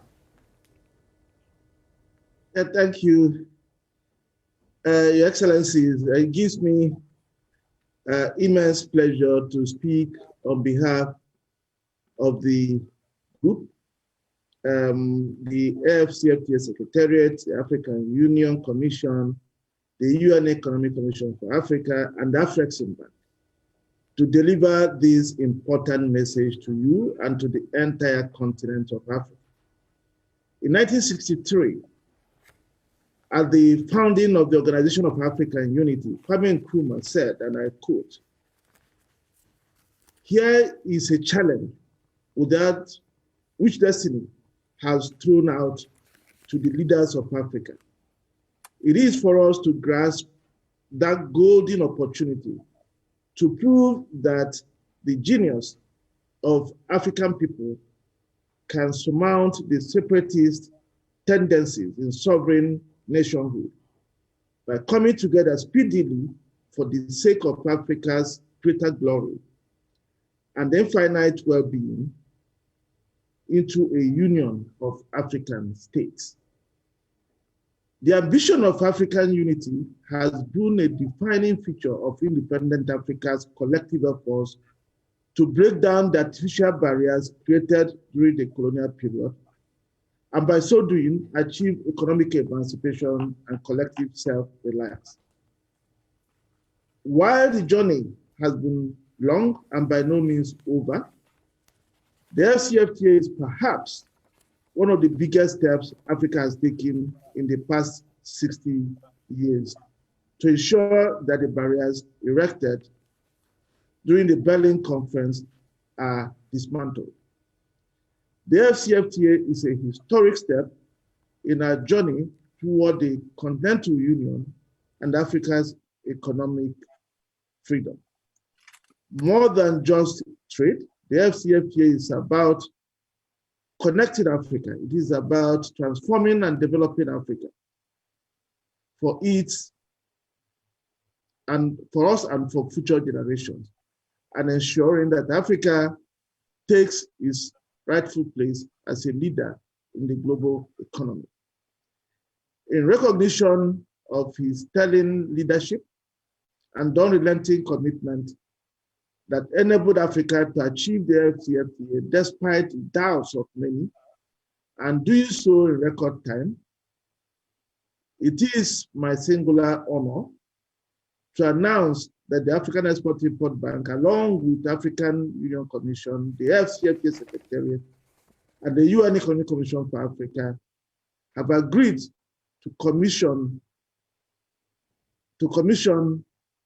an AfCFTA commemorative bust of President Yusufu in his honor, and to be displayed at the AfCFTA Secretariat in Accra, Ghana, or wherever the African Union and the AfCFTA Secretariat and His Excellency President Yusufu agree. Not only were you the champion that ensured the realization of the AfCFTA, you were also the first African leader to append your signature to the agreement on that momentous day in Kigali in 2018 that will forever change the course of Africa's history for the better. Your Excellency, President Yusufu, kindly accept this token as a demonstration of our collective appreciation for your efforts as champion of the AfCFTA. And it's a reminder to ourselves and future generations of what Africa can achieve under committed leadership. Thank you very much. And thank all of you. That's a wonderful gesture for a worthy recipient. We're also delighted to welcome this congratulatory message from His Excellency Paul Kagame, the President of Rwanda.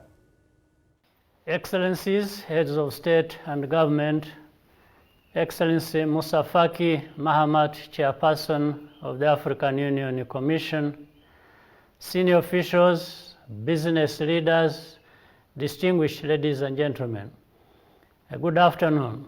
I thank the African Union Commission for organizing this business forum, which has become a tradition with each summit.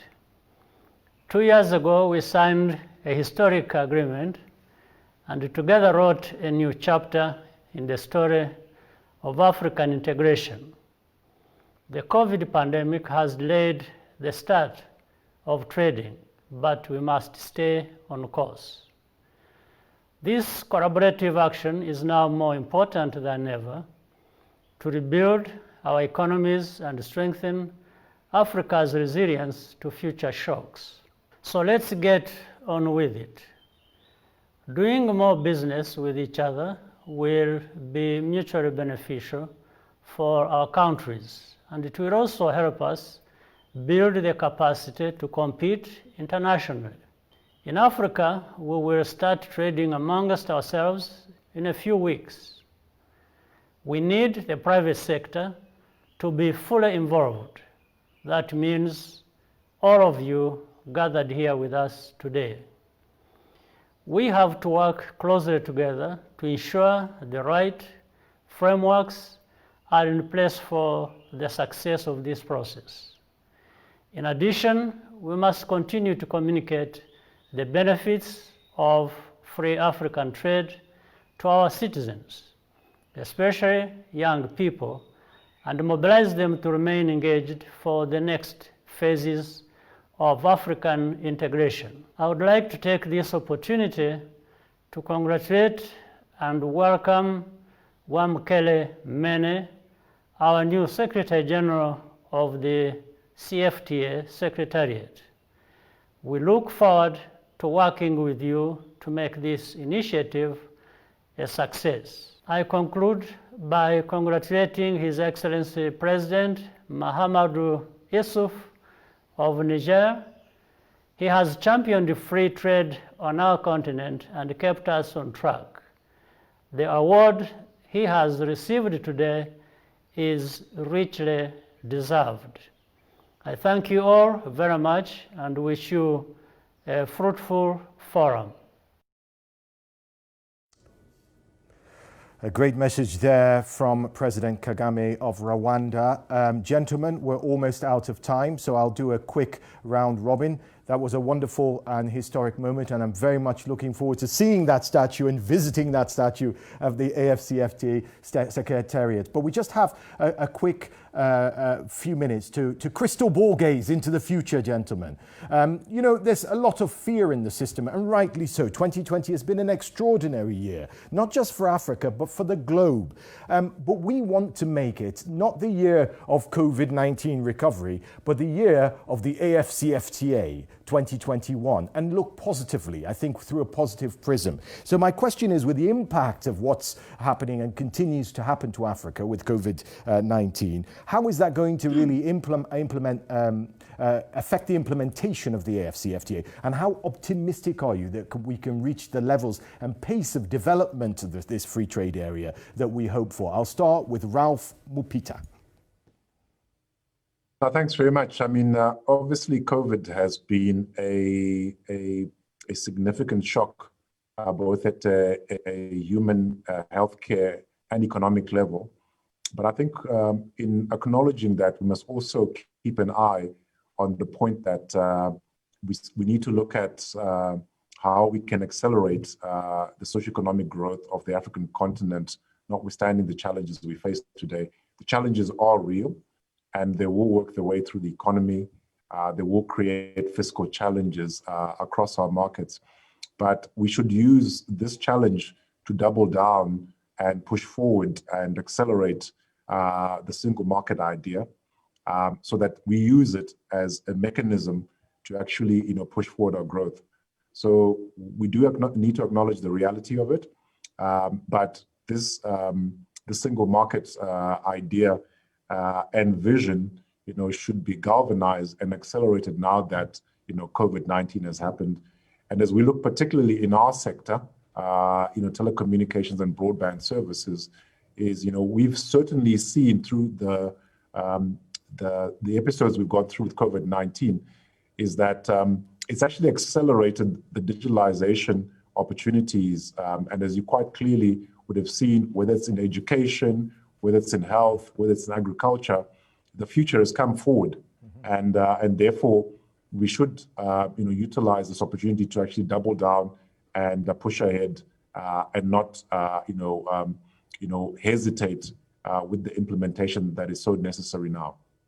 Thank you, Ralph Mupita. And later on in this program, we're going to have the Future Panel, which speaks directly to that. Some of the brightest stars in technology, young and not so young, are going to be talking about just that, harnessing this innovation that we've seen that's come out of COVID-19 responses. And now I'm going to move on, I think, to Professor Orama. Professor Orama, how optimistic with such a misty optic of 2021 are you? How optimistic that we can keep the AFCFTA on track? A short answer, please. Yeah, sometimes calamities can be big drivers of change. If we didn't have the COVID-19 pandemic, it would have been difficult to explain to people why we need to have regional supply chains. But people no longer need to be educated about that. We would have found it difficult to explain to people why we need to strengthen our institutions to make them stronger, make them better capitalized. But when COVID hit us and we did not find those to support us, we found the need to support our institutions. So going forward, I believe that the message that COVID has given us would bring a new impetus to the work we are doing, all of us, to drive the AFCFTA agenda. Thank you. Thank you, Professor. And finally, the last word goes to the Commissioner, the Honourable Commissioner. Thank you very much. In every crisis, there is an opportunity. When COVID hit the world and disrupted health systems and economic systems, one of the indicators was the collapse of the commodity market. This is the opportunity for Africa now to move into value addition. So the African Continental Free Trade Area offers great opportunities to upgrade the productive capacities of African entrepreneurs and also to engage in the export of value-added products.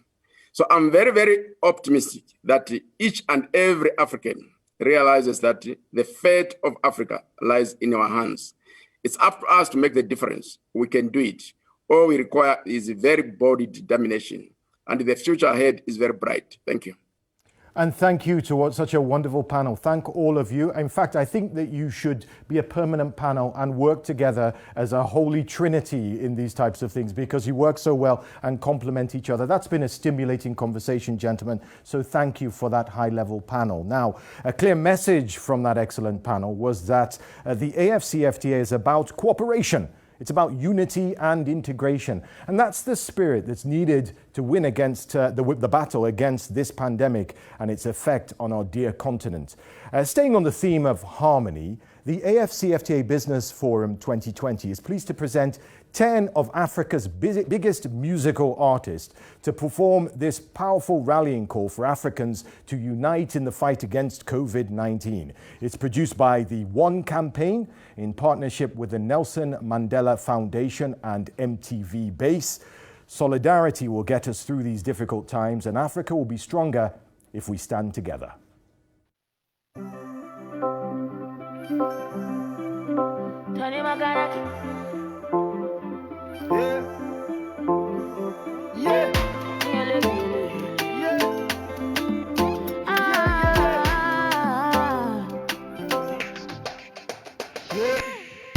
Everything is changed nowadays. Funny how we can't even play no more. It was only yesterday when we party every day. Now it's blood on the dance floor. All because of the virus. But it can't kill the power inside us to stand together and defeat Corona. أنا وياك هالبارح نهني نقول هانية. That bad things are changing. لكل قلب نرد شوية. نخرجوا إن شاء الله. نعيشوا إن شاء الله. Cause nobody is safe until everybody's safe. Tuamini nalo litakwisha. Na tena tutalishinda tu. Tupambane hii vita. Tumshinde COVID-19. Tuna kila sababu ya kuwajali wengine. Tafadhali tujilinde, tuwalinde, tuamue sasa. One day my people, one day we'll be celebrating cause this plague is over. Nothing will be separating us cause nobody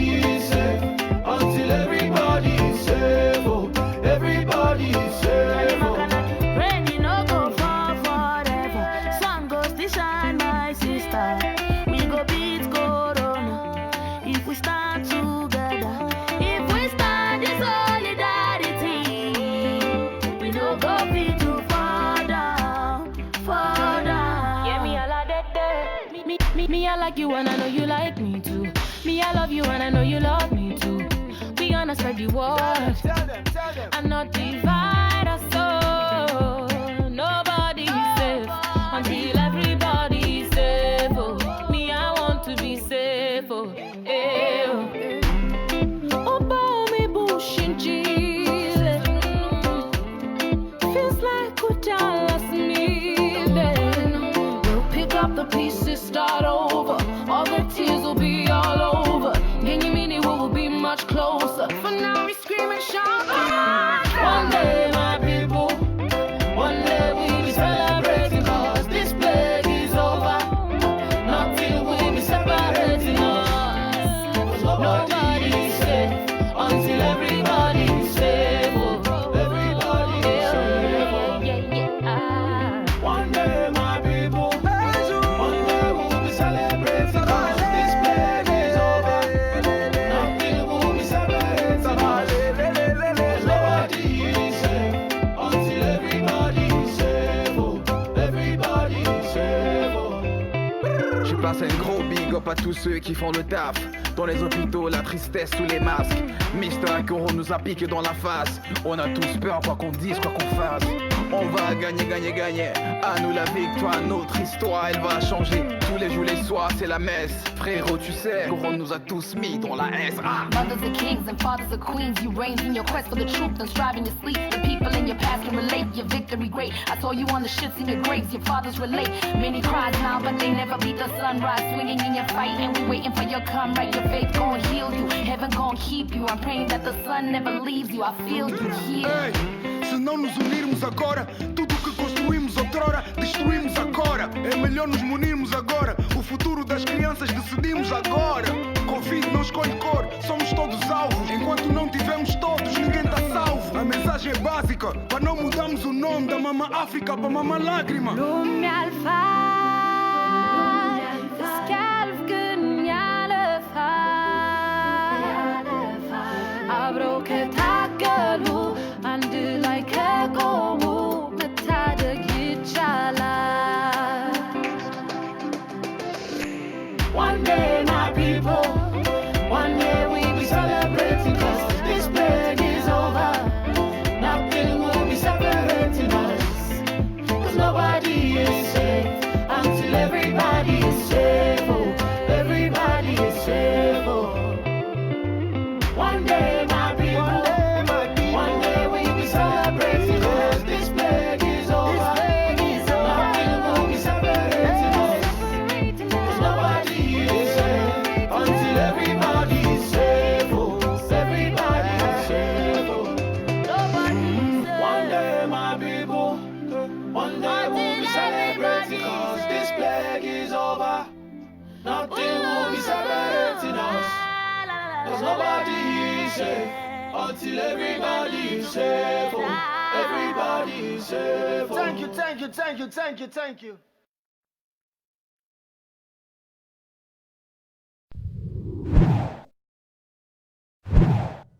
What a great harmonious call for solidarity. Now more than ever, our continent, Africa, must rapidly accelerate the pace of industrialization to counter the profound impact of this pandemic, which continues to devastate economies and livelihoods, not just here, but everywhere.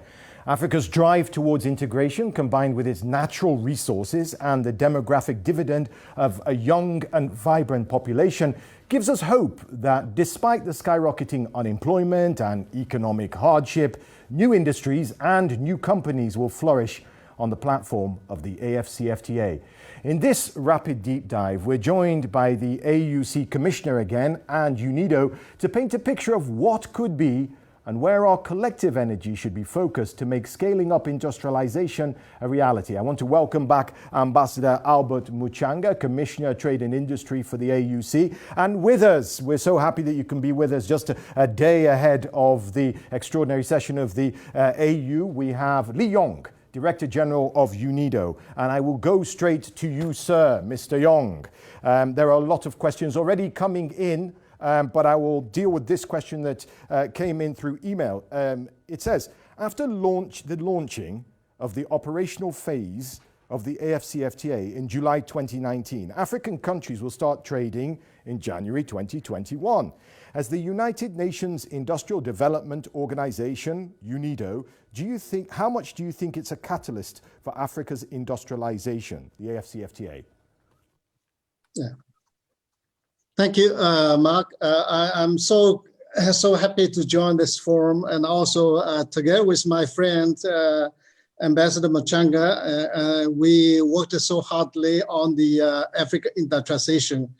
Thank you for this question, because AFCFTA is such a magnificent event for the global community, not only just African continent. So when AFCFTA officially announced and rectified, of course, UNIDO as one of the organizations fully support that process. UNIDO, United Nations Industrial Development Organization, its mandate is inclusive and sustainable industrial development. Of course, I just would like to mention that Sustainable Development Goal, 17 goals, among 17, number 9 is UNIDO's mandate, inclusive and sustainable industrialization, infrastructure, and innovation. So our mandate is really to support our member countries moving ahead with SDG Goal 9 implementation, and actually is to achieve the job, economic, social development while preserve the environment. So we look at the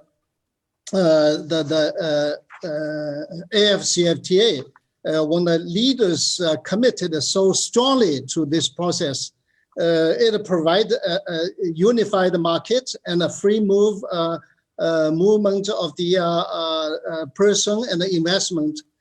So UNIDO really support our member countries moving ahead with this process to catch up the opportunities, because how to develop its national strategy for industrial development, for catch up the opportunity from the digital infrastructure and new industrial revolution provided, and also quality infrastructure and some other measures by the member states. And we believe that UNIDO, through our technical cooperation, is one of 4 functions.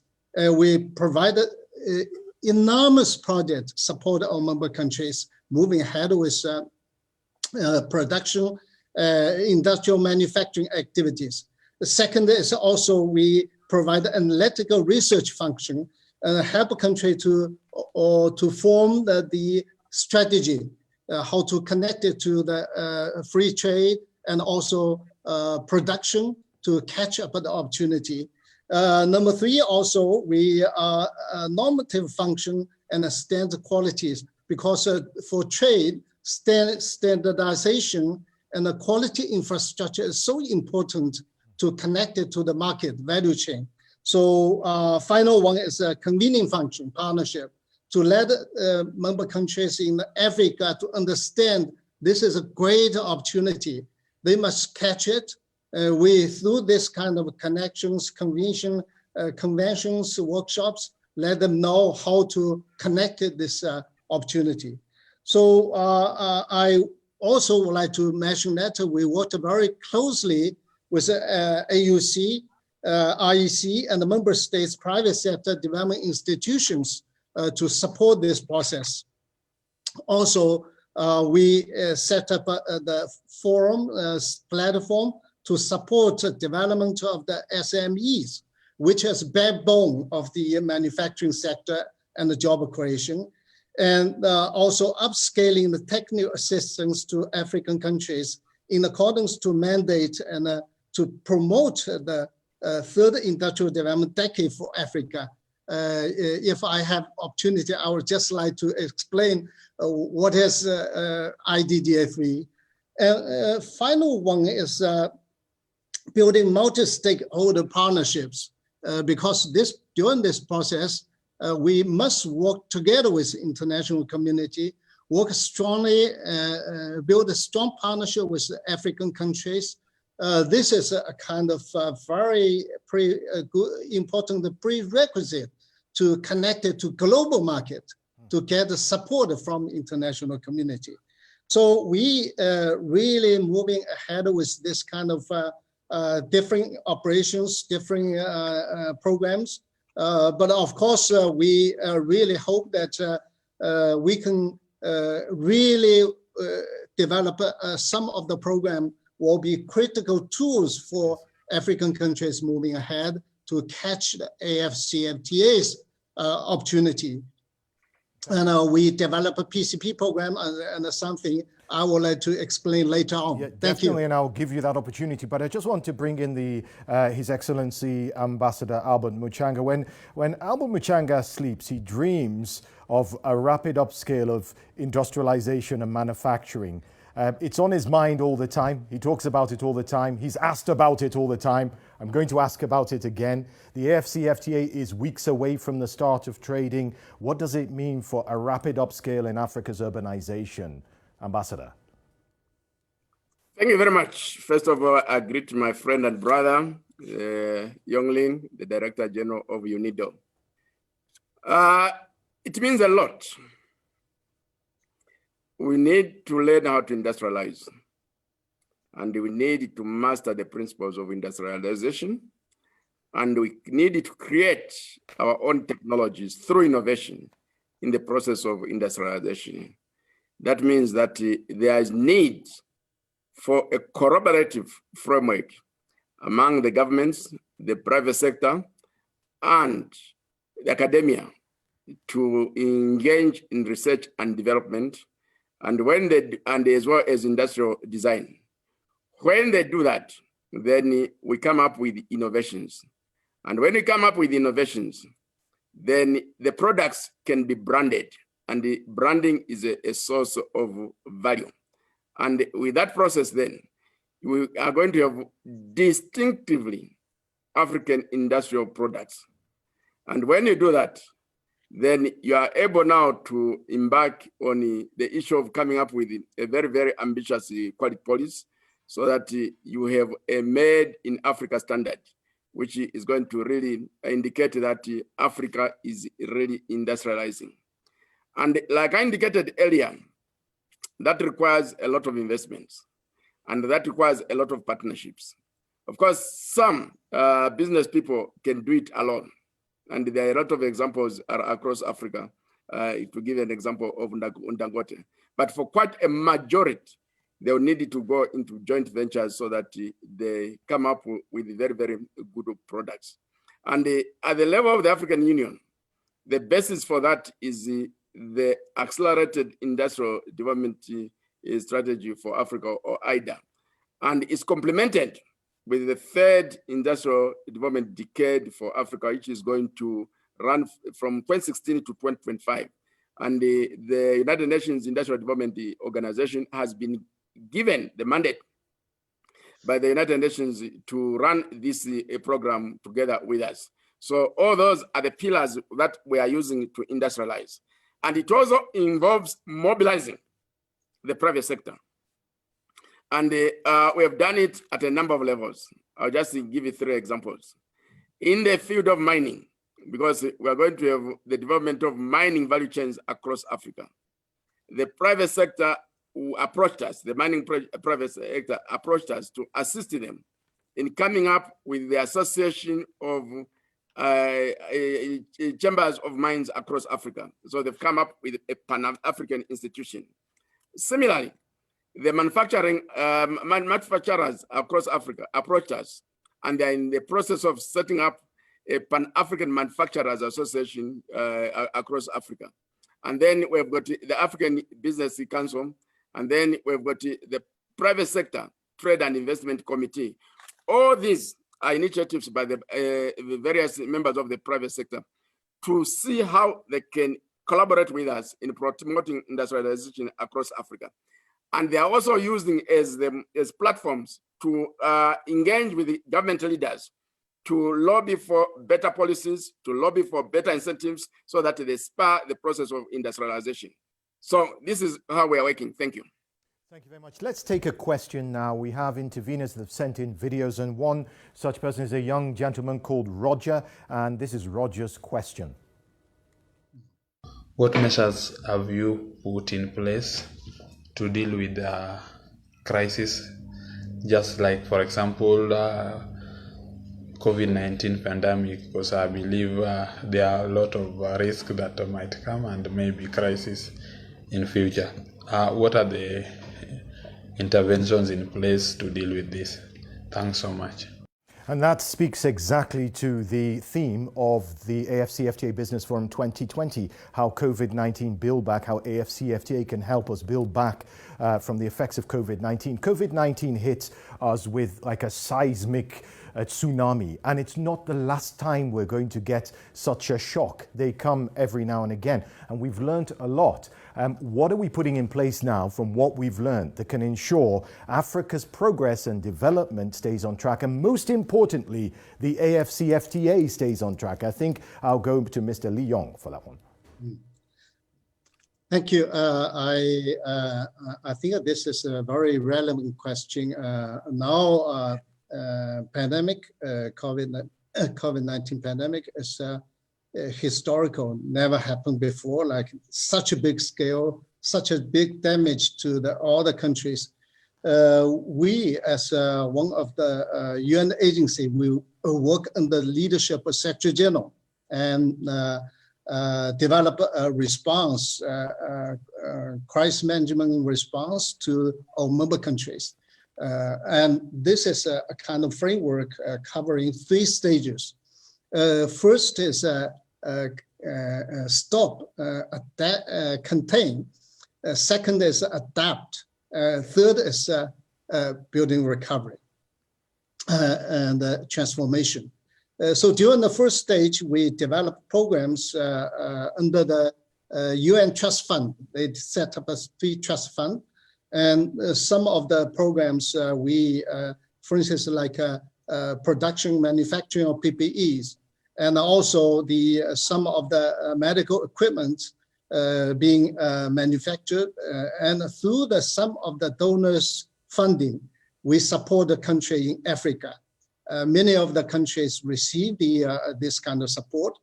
And one of the critical issues you need to provide is waste management system. It's a medical waste management system, because lots of pollutions from medical waste during this process. You need to have a competitive edge providing this kind of support. We also repurpose some of the projects originally designed for some other purposes, but connected to medical side. And this is also very useful process to support countries. During this process, we also look at the donors. Donors like Japan, they provide 4 million, and covering the medical waste, covering the PPEs, covering water supplies, etc. And the latest example is Germany. They provide 1 million euro for African countries to diagnostic the COVID-19 situation, and also to look at the areas which we could support. So many of those programs are actually moving ahead very steadily. One of the important things I just would like to emphasize before I conclude is that how to support the country moving ahead with the recovery process. And we supported SME. We prepare a guideline for SMEs to recovery. This is an international guideline, especially also for Africa. And at the same time, we develop policy support, how to deal with a health issue, job creation issue, economic recovery, under the slogan, under the important message, build back better and greener. This is also our program to support African, together with AUC. Commissioner Machanga is our strong partner, UNECA, we worked together, and also particularly the member countries and private sector. We also work with together with the UNP agencies. So those are the program very important for countries to come back from these disasters. We will continue our efforts. Thank you. Thank you. Ambassador Muchanga, maybe you want to quickly respond to young Rogers in Kenya's question. Yes, I'll focus on the initiatives that we are doing at the level of the African Union. Immediately the pandemic set on, one of the activities we did was to mobilize the Federation of African Pharmaceutical Associations, working with the Afreximbank to see how we could come up with a response focused on the production of personal protective equipment. And we've done very, very well. There has been a lot of production of this equipment and sold across Africa. In addition to that, we teamed up with the UNECA and African Export-Import Bank again to create the medical supplies, African medical supplies platform under the Department of Social Affairs, through which, following World Health Organization guidelines, African countries are able to source their medical supplies to fight the pandemic. And it's such a very, very, very good platform that some of our countries from the Caribbean have actually joined the medical supplies platform. So these are the measures, but before I end, there's also the issue of how to facilitate travel during this period when the pandemic is still very much threatening us. So again, we teamed up with the Afro Champions Initiative to come up with a smart and safe travel app across Africa, which is being applied. And the UNDP has really seen it as something which is very, very useful. So this is how we are responding, because the reality is that the COVID-19 pandemic is going to stay with us for quite some time. It will be a very, very, very long time before we get herd immunity. And therefore, life cannot end. We have to see how to respond, and this is how we have responded. Thank you. Thank you very much. I mean, one common thread through every conversation is about partnership cooperation. And we know that UNIDO has strengthened its multi-stakeholder partnership model to accelerate inclusive and sustainable industrialization of member state countries.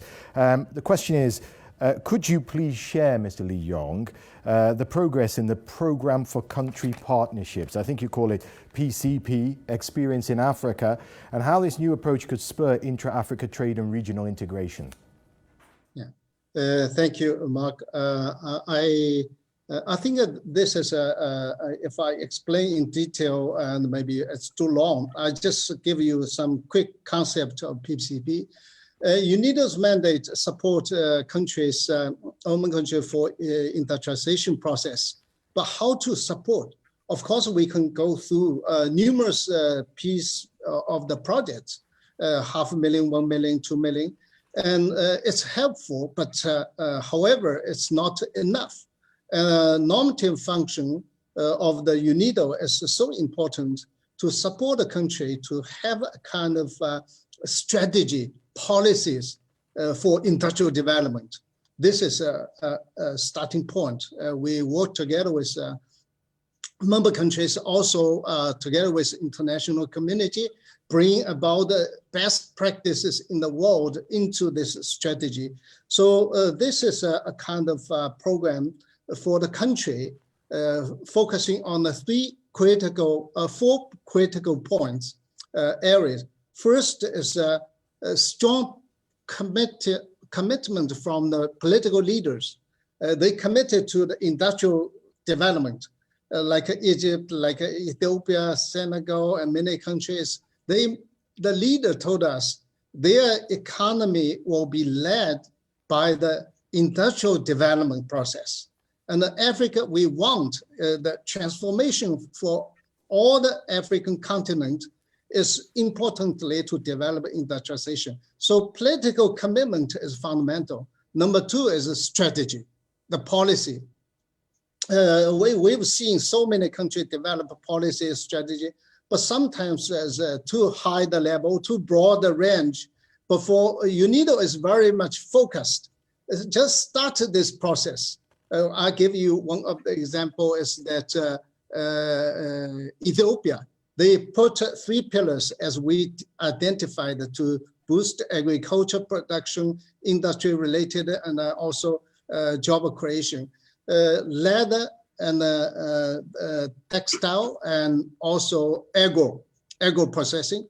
3 pillars identified at the first stage. So through the industrial park, through the special economic zones, through the development of the manufacturing capacity, we work together with international partners like donor community, Italy, Germany, and financial development institution, EIB, and also World Bank, etc.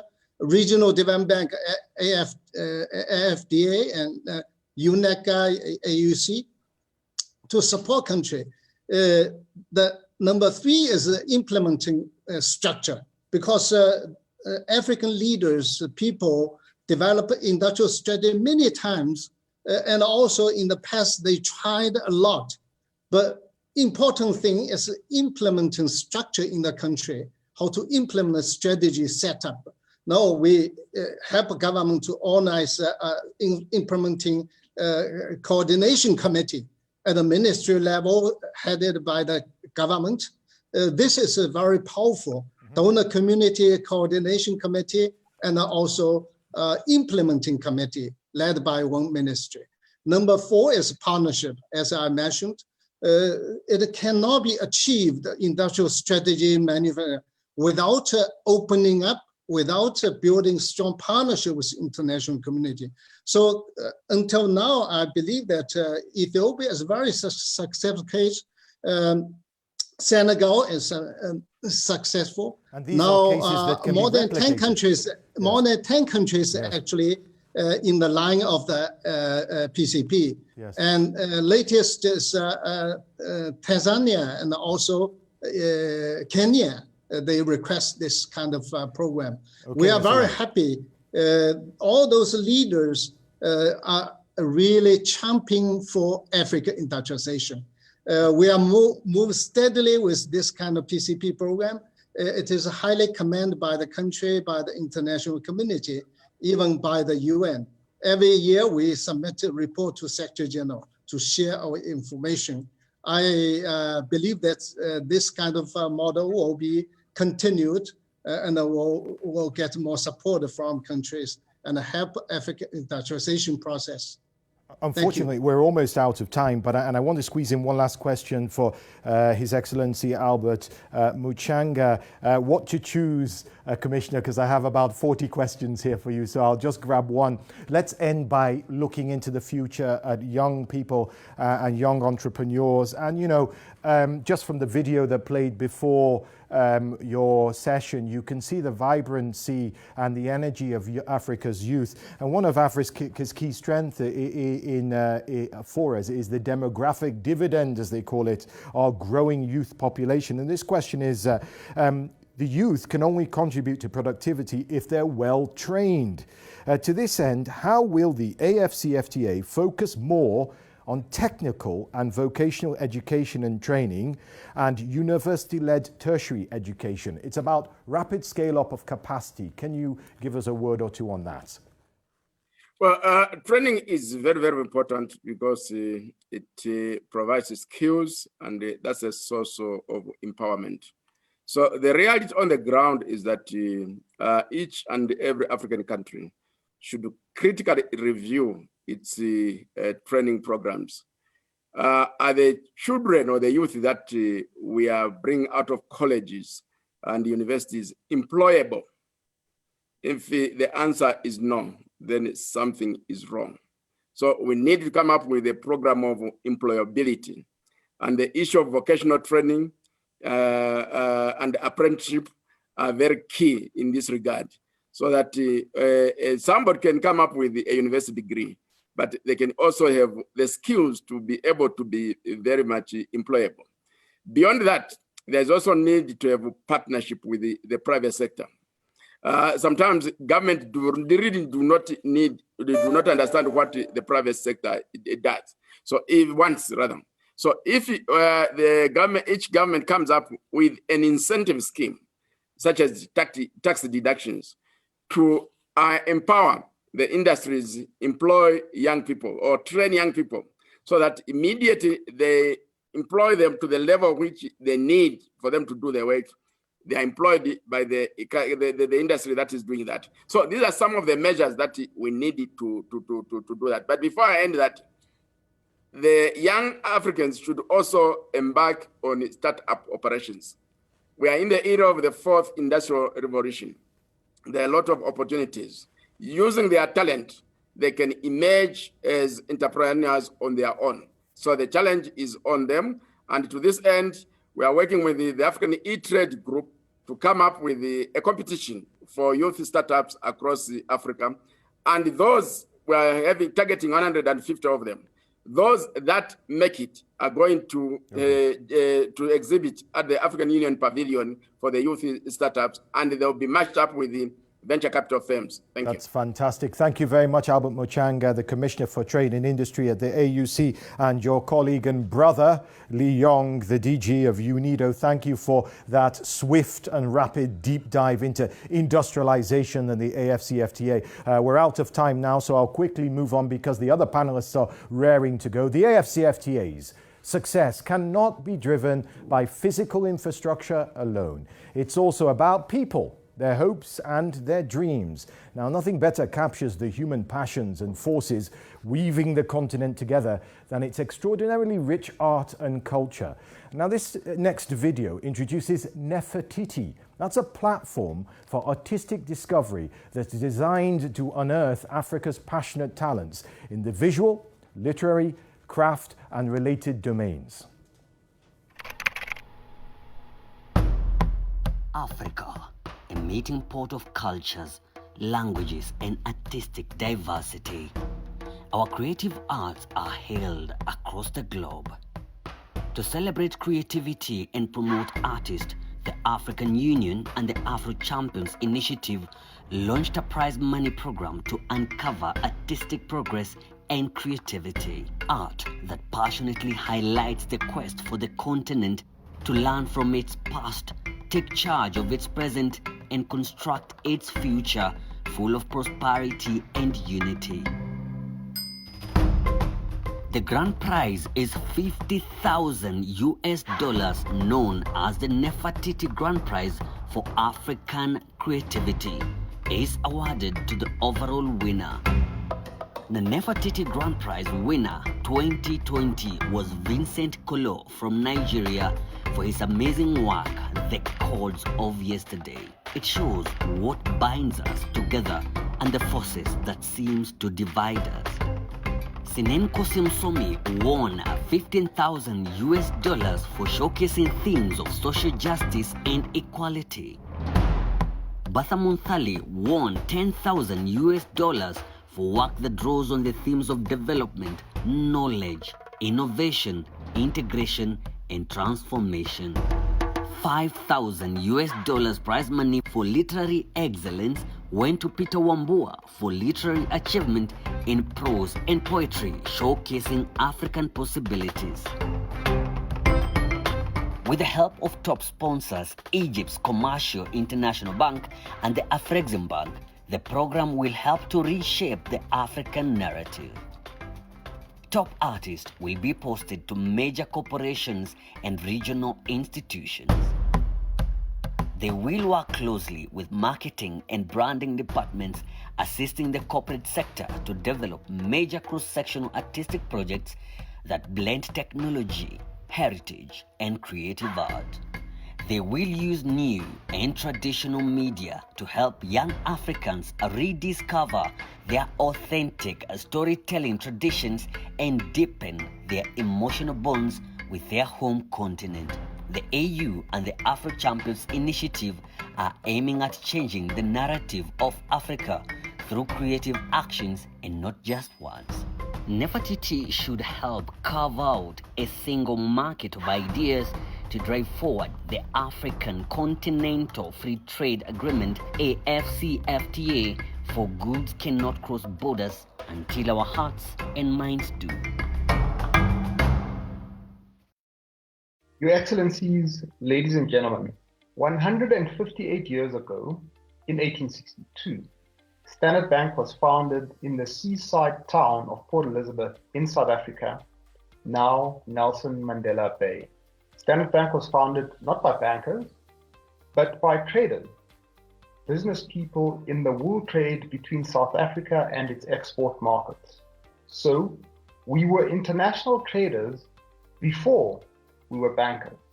That is why this historic moment for the continent, when we stand on the eve of trading under the African Continental Free Trade Area Agreement, is also an especially significant moment for the Standard Bank Group. The launch of the AFCFTA is a tremendous step forward towards the achievement of the African Union's vision of an integrated, prosperous, and peaceful Africa. Although we find ourselves in a very challenging time, confronting an economic and social crisis brought about by the pandemic, the start of trading under the AFCFTA has the potential to play a major part in Africa's recovery. On behalf of the Standard Bank Group, it is my honor and privilege to congratulate the African Union and the Secretariat on the imminent start of trading under the AFCFTA. Standard Bank now stands ready to work with the African Union and the Secretariat and with colleagues in other organizations and institutions to support the successful implementation of the AFCFTA.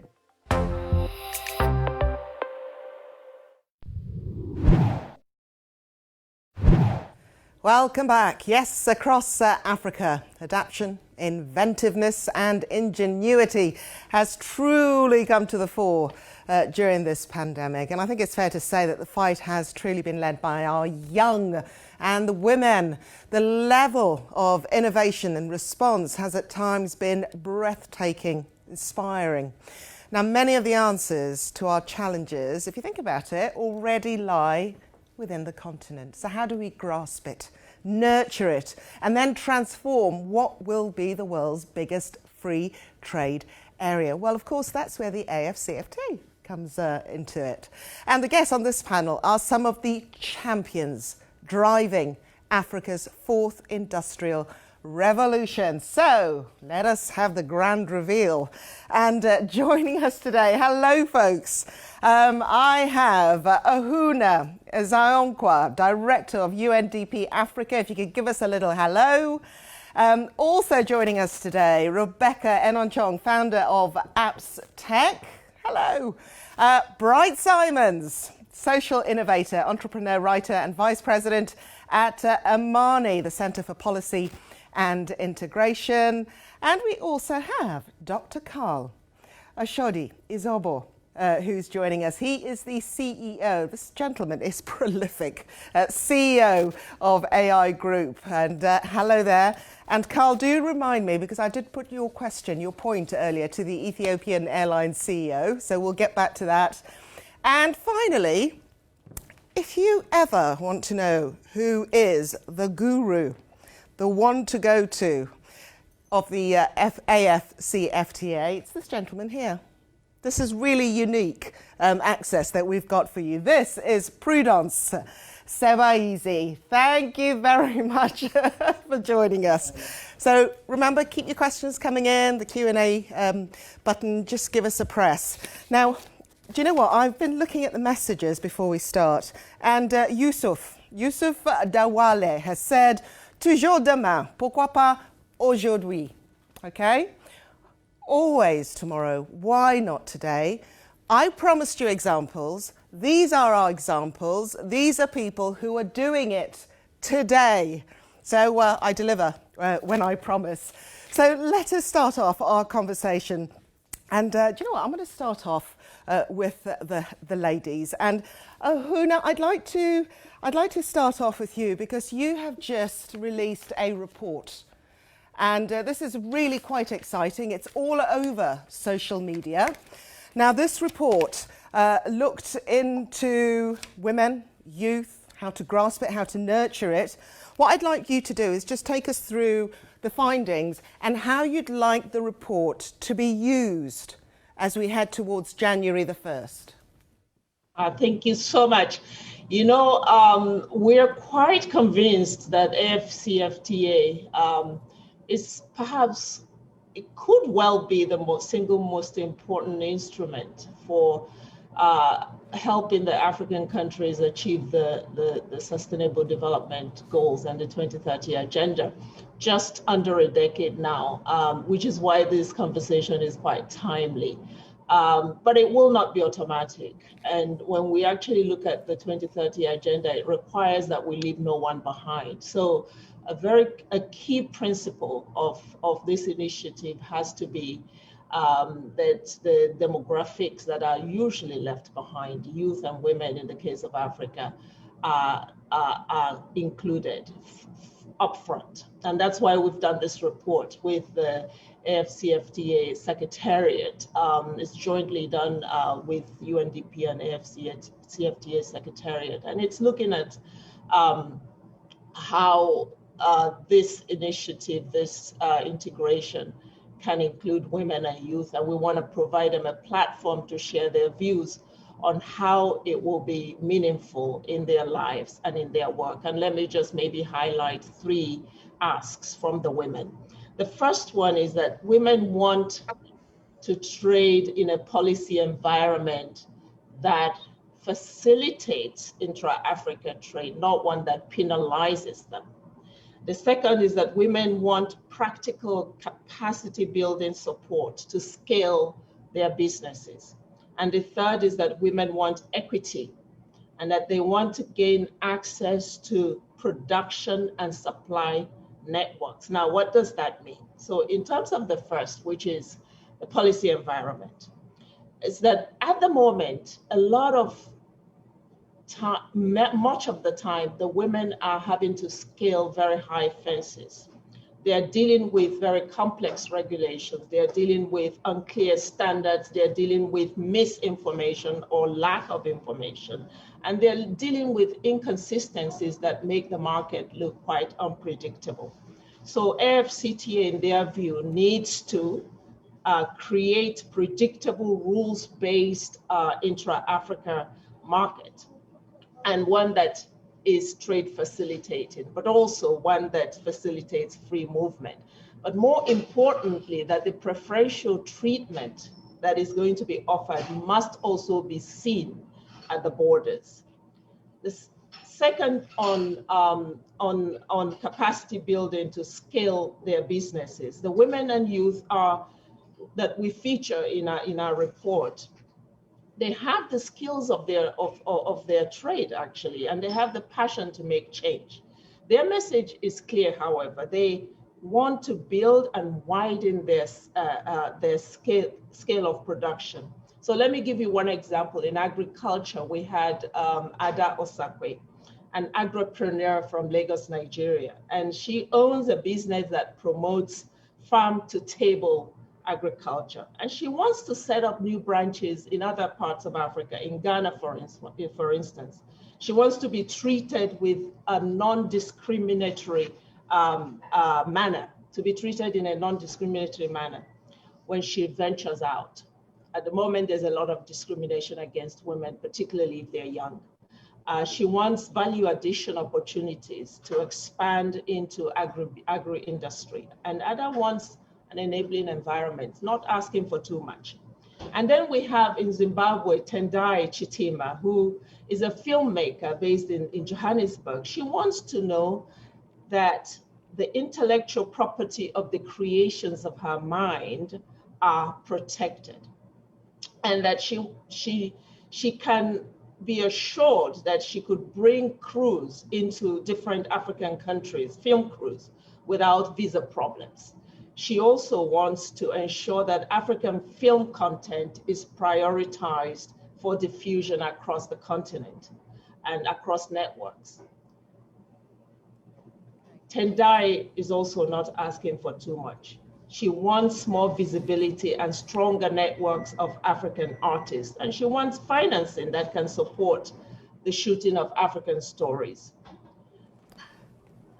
In sum, actually, what these African women are looking for is not charity. It's quite interesting. They're not asking for, donors to give us money. They want equity. They want an enabling environment. They want trade facilitation. They're not waiting for handouts.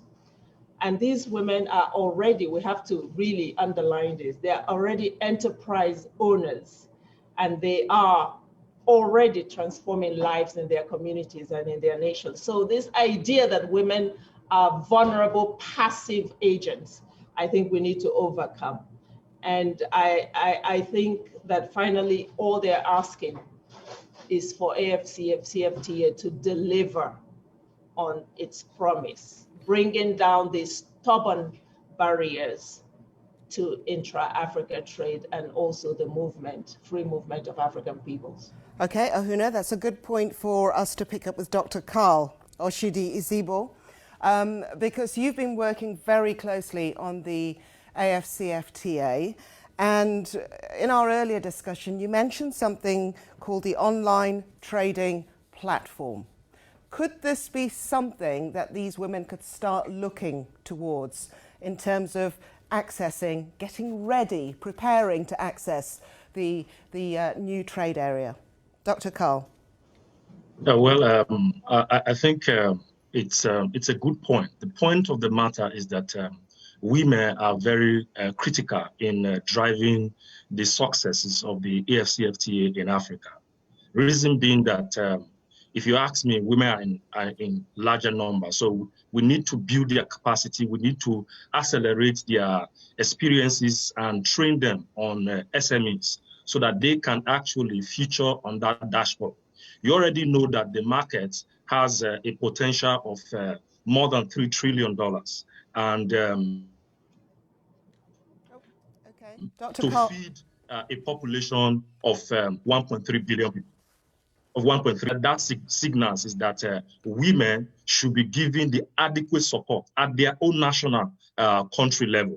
The government of the day who are signatory to the AFCFTA must begin to encourage them, must drive commitment by reaching out to the AFCFTA Secretariat so that they can build a framework of alignment, because most women in most countries are in rural areas. Now, most of them are involved in the extractive industry, which means they are in the raw material business. How do they ferry the logistics from that rural community to the urban center? How do they begin to another set of women now gain access to what I may say. Dr. Carl, just bear with me. We've got a few glitches on your line. What I'm going to do is we're going to try and just make sure that that line is clear. While we do that, let me bring in our next guest, and that is Rebecca Enonchong. Rebecca, you are doing it, and you've been doing it for a few years. Hi there. Just to give an idea of, we're talking multi-award winning. Okay, I counted 8 awards at the last count. You featured in the Forbes top 10 women in tech, and we're hearing a lot about tech and women and logistics and the youth who are going to lead this. So just tell me first off, what's your experience been and what would you like to see? Because you've done it. Come January the 1st, have you thought this needs to be in place, that needs to be in place, this is going to work? Talk us through it. Well, thank you so much for having me. This is such an important discussion. And I think that there's a lot of theory going on about what we will expect to see on January 1st. But those of us that are on the ground have very low expectations at this point, because we've seen trade agreements before. We've seen a lot of politicians and policymakers sit and make promises, but then the implementation and the execution have always been a challenge. And so I think many of us are taking a wait and see approach. We're praying that this will finally really, really happen. I've had such a great day listening to the speakers before us that are all very optimistic. much more so than some of us are on the ground. And I should say that as an entrepreneur, we are optimistic by nature. But I think that we are reluctant to get overly excited about January 1st, because I'm not sure that we will actually see in our daily lives what will actually change. I think that as some speakers have already said, that the actual local governments need to do a better job of explaining to the populations what will change on day one. Because from a technology standpoint, we've already started, tech has no borders. And so when you develop a technology that works in one country, it's very easy to deploy it across the continent.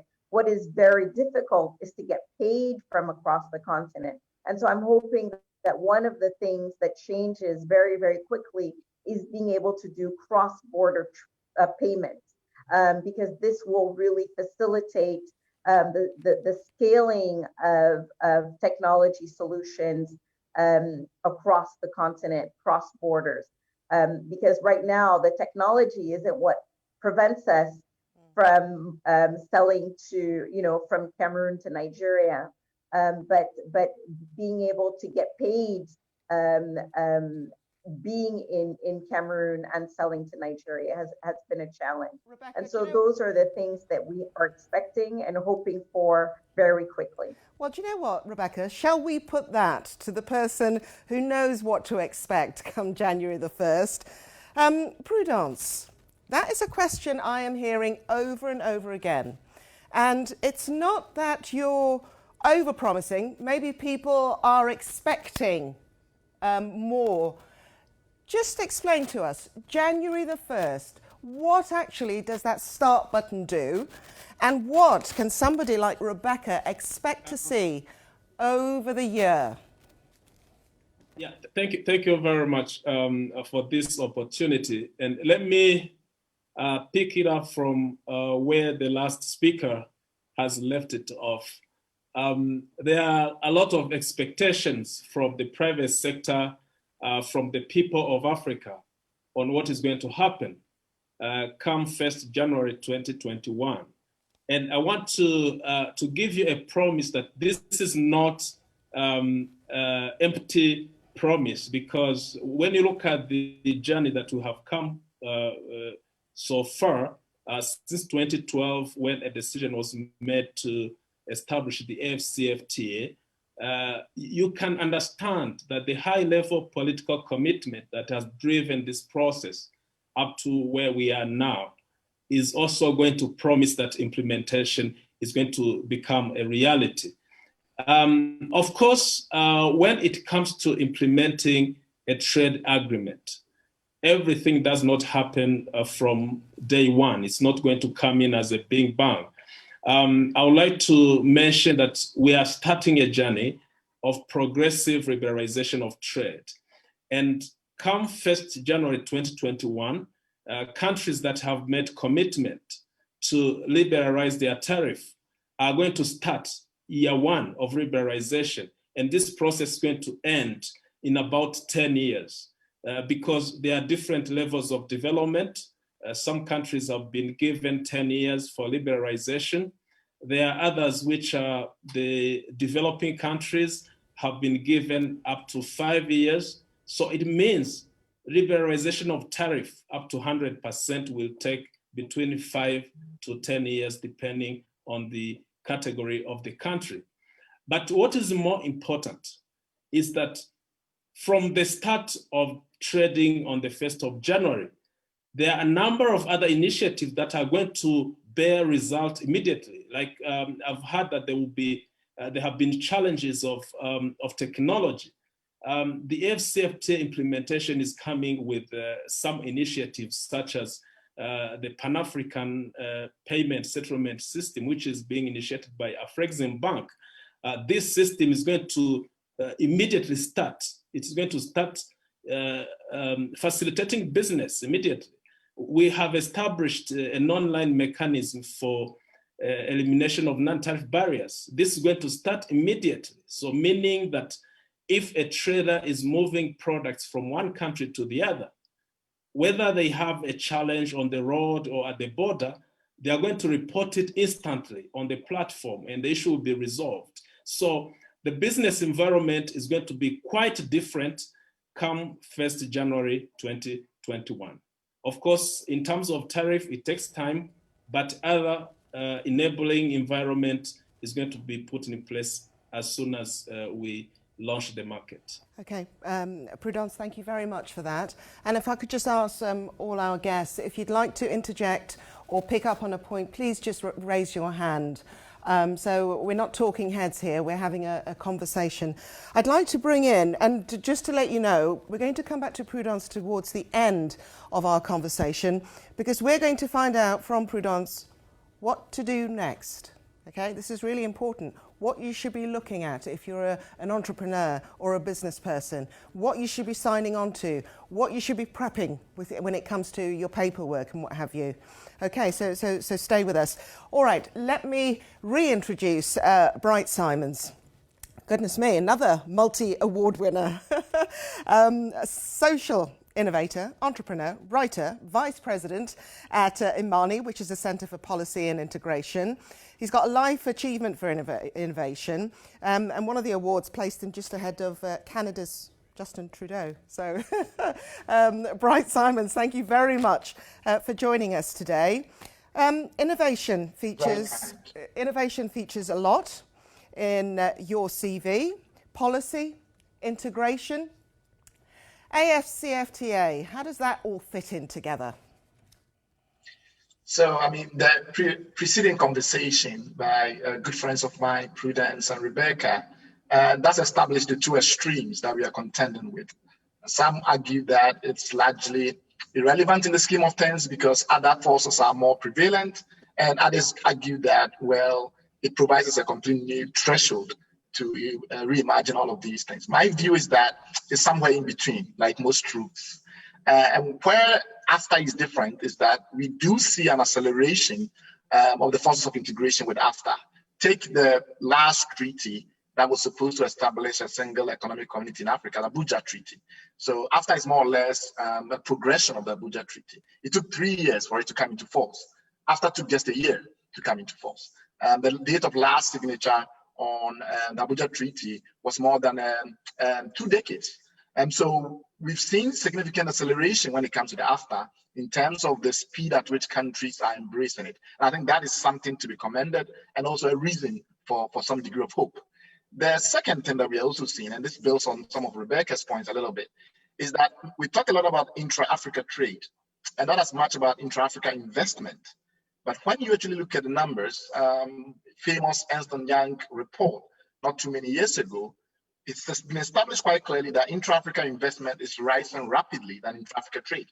So we have a clear opportunity to start looking at those dynamics of our economic integration process, which appear to be accelerating. I'll give an example. In the technology sector, like Rebecca pointed out, you have a whole raft of micro or nano multinationals, companies with just a few people that are already operating in multiple countries. And it's not only because they're able to sell over the internet. In many cases, they're actually on the ground present with offices in multiple countries. But the general attitude of the young technology entrepreneur in Africa nowadays is much more expansionary than it was the case a decade ago or 2 decades ago. So that is also quite hopeful. The last point I'll make, though, is this. When we look at the lower bound of outcomes in respect of liberalization, if you were to liberalize the economy to say 33% above the baseline, we find out that if trade was increased by that 33%, the consequence or the corresponding impact on GDP growth is not as dramatic. In some cases, some of the lower bound is as low as 1%. What that means, therefore, is that we need a connection between growth in trade and growth in GDP as a first step, and growth in GDP and growth in various other inclusionary characteristics, particularly human development. And that is where we need to focus on. How does growth in trade lead to a true expansion of the economy? And how does the expansion of the economy lead to significant improvements in human development indicators, and social welfare. That is why I think that the technology dimension, the innovation dimension will be quite dramatic. And in the course of the conversation, I'm happy to elaborate further. Okay, well, you hang on to that thought. Let's bring Dr. Karl back into the conversation. Your line looks much more stable. Thank you for bearing with us. Do you know what? I was looking at your CV, and like I said in the introduction, you are prolific in what you do. You're Vice President of the Pan-African Chambers of Commerce. You're the founder and president of the African Institute for the Development of Infrastructure, the co-founder of Africa Industry Sector, and it just goes on and on. It's incredible. So what I'd like to think is I am a young entrepreneur, a young female entrepreneur. I want to pick your brain. I want you to be my mentor. How would I go about doing that in terms of making sure that I benefit from the AFCFTA, and how important is mentorship? Well, mentorship is very important in the sense that, like Simon already said, we need to focus on capacity building of young women in Africa, because they are very relevant, whether investment in technology, investment in infrastructure, whatever it is, we need to build their capacity. We need to accelerate their basic knowledge of the AFCFTA. As we speak right now, even while we are hopeful that the commencement date of the AFCFTA in January 1st will spell good fortune for Africa, it is not yet Uhuru yet. Why? Because a whole number of Africans still are lagging behind, particularly the private sector, particularly young entrepreneurs who are coming off startups into the business, what the AFCFTA is and how they should benefit from the AFCFTA. What we need to do, and what we will be working with the AFCFTA Secretariat, is to begin to look at innovative hubs that are accelerating SMEs and entrepreneurship in countries. We have been working with a great number of them in Ethiopia, in Nigeria, in Ghana, in Togo, and in Uganda. What we have been doing is to focus more on young women, particularly the girls, young girls, as well as youth, to see how they can break the barriers, to see how they can get access to infrastructure to start up their businesses, because what we don't and what will be covered later on is actually access to infrastructure. It is this seed funding that we need to focus on, that outside the fact that they have ingenuity in terms of their businesses, but how can they access the little money? Because right now, banks are expecting certain kind of indicators, among these, from these young entrepreneurs. Banks don't give money when they are scared that you cannot pay back, because the collateral, most SMEs don't have collateral. So what we do now is to begin to work with a whole lot of national agencies coordinating SMEs in those AU member states, particularly, say for instance, Nigeria. Nigeria has SMIDA. What we need to do now is to begin to work with SMIDA, develop policy framework. It's not just policy. Go to the ground, do a conducive mapping on who is doing what and how you can support them. When we have been able to do this mapping, we can go back to the AFCFTA. The AFCFTA can now encourage and member countries, and these member countries will take it upon themselves and do a commitment exercise in terms of building the capacity and making funding available for young girls. I think that's my opinion for the now. You know what you're talking about is data there. Data is king, isn't it? We need to build up that data. Now, how would you go about doing that, Dr. Karl? Because what you're describing is quite a project. How long would something like that take? Well, we have started the data mapping. We have started in 6 countries in West Africa. We have started in 2 countries in North Africa, Morocco and Egypt. And in West Africa, we have submitted a preliminary report to ECOWAS, and as well as ministries of trade and industry in Nigeria and in Ghana. We're also looking at working with, because currently we have also submitted that same particular report to SMIDA in Nigeria, who are actually the agency coordinating SMEs in Nigeria.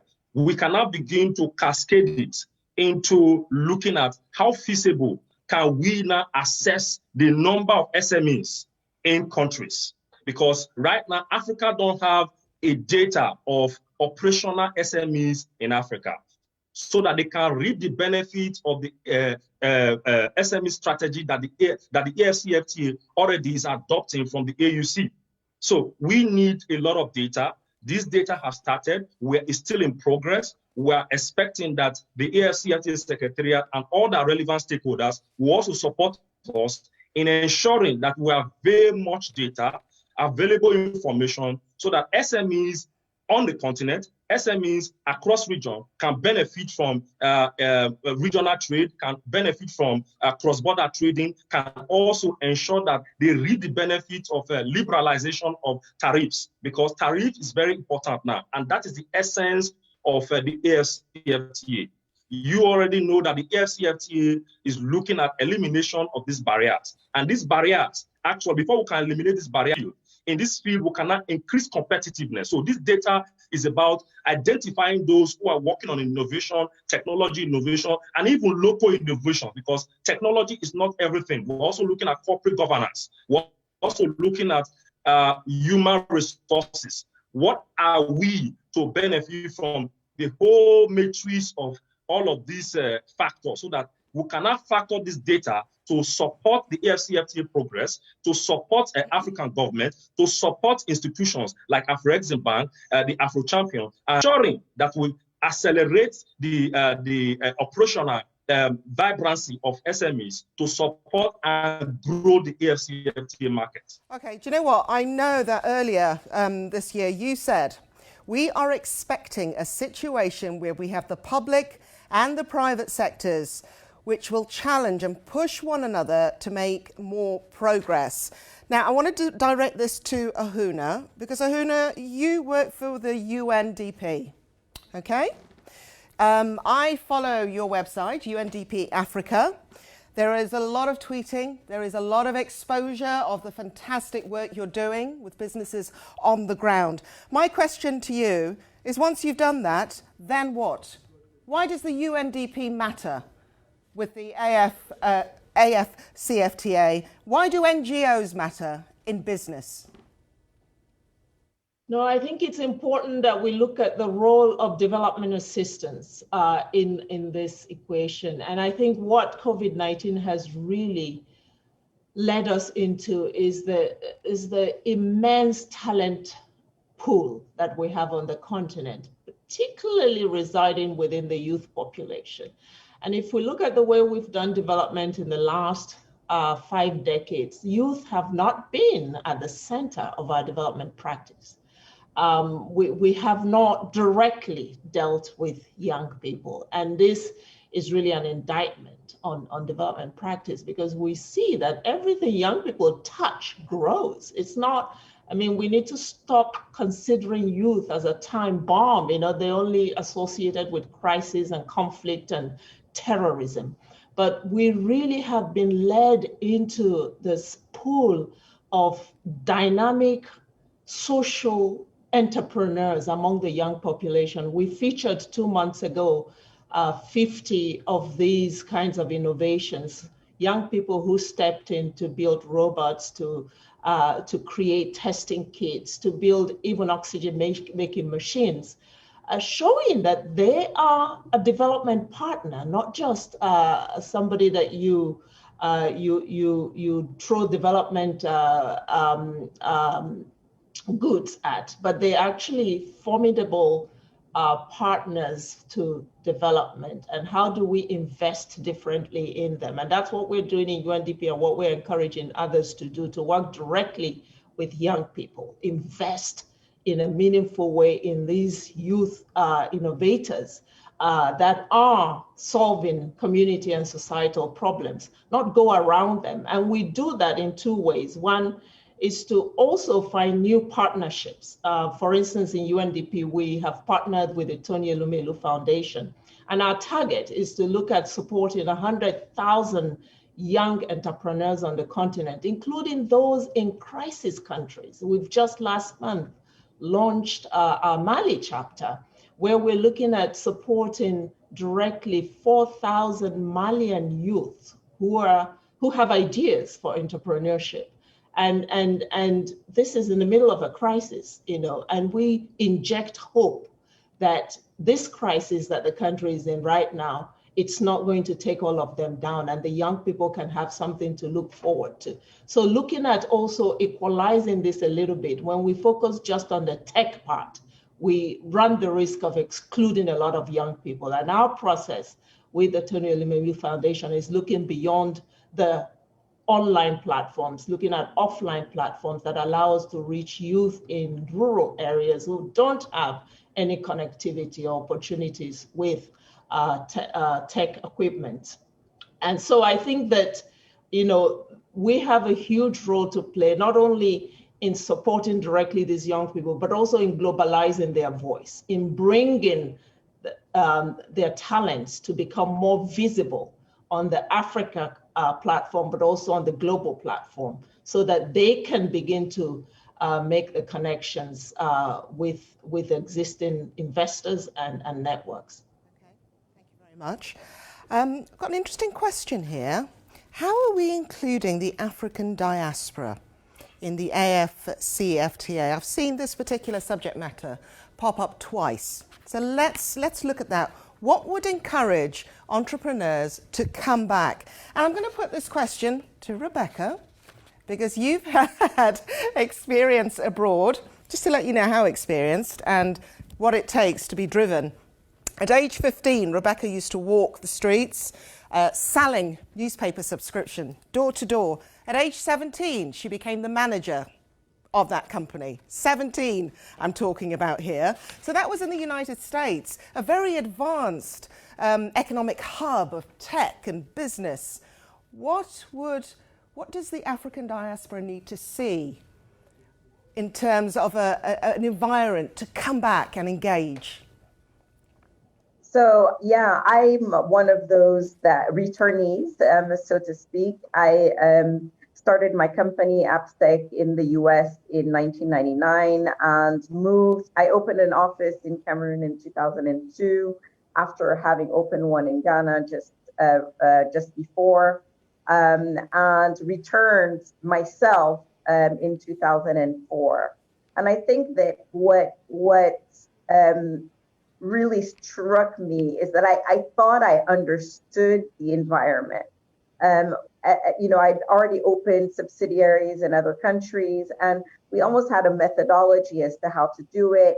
And we would compare, the tax regimes and, the employment laws, for instance, the foreign exchange regulations. And what we found was that when we were actually established in country, there were so many items and fees and things that don't exist anywhere else. And so you wouldn't anticipate, you wouldn't prepare for them because you don't have anything to compare them to. These are things that are very, very local.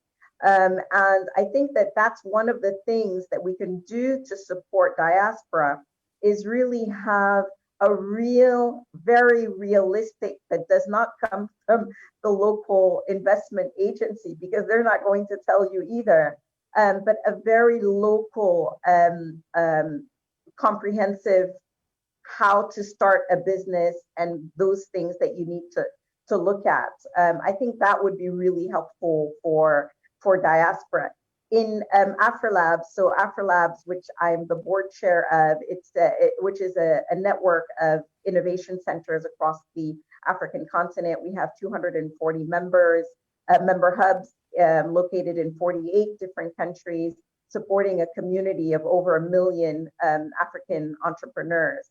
And what we have found is that we created what's called a passport, the AfriLabs passport, so that entrepreneurs from one country can easily move or at least do business in another country using this community of hubs and getting that support from the hub. And so we're applying the free trade agreement through our community. And so we have this community of hubs that's very useful when a startup wants to move and do business in a different African country.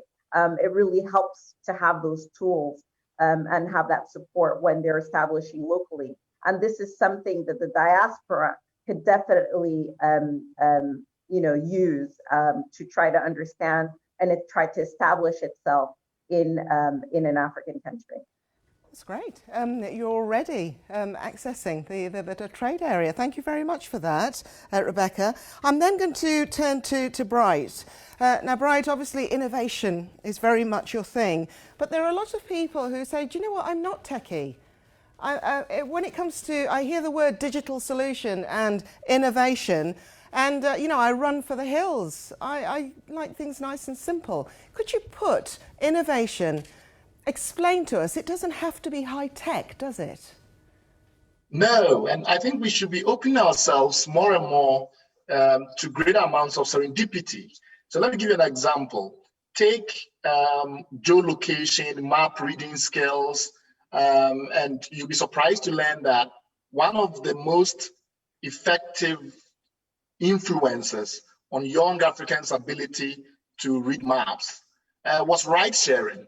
So until we had these ride sharing companies from the likes of Uber and Yango and the rest come up, very few people could understand how critical map reading, digital map reading, or the use of geolocation and things like that could be for their business. But today there's a flourishing courier business.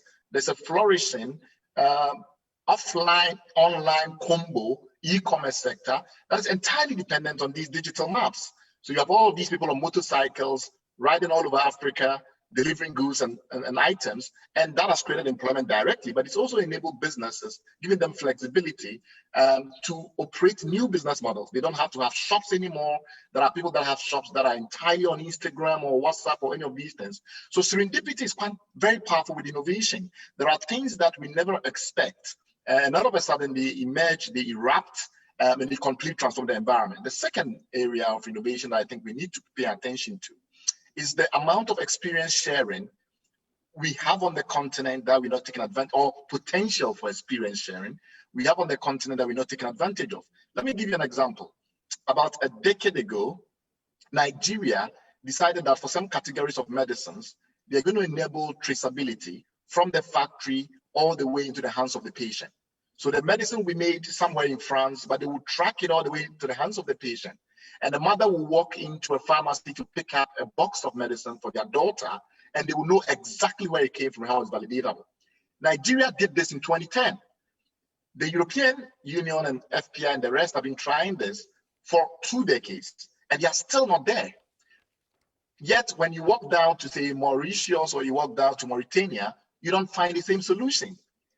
In Durban, their single window system enables a dwell time, how long a shipping container stays in the port, to be just 3 days. This is better than Hong Kong, one of the world's mega terminals of trade. It's 5 days in Hong Kong, it's 3 days in Durban. In Mauritius, their single window system, for the most part, for non-container shipments, for just pure custom clearance, can happen within hours.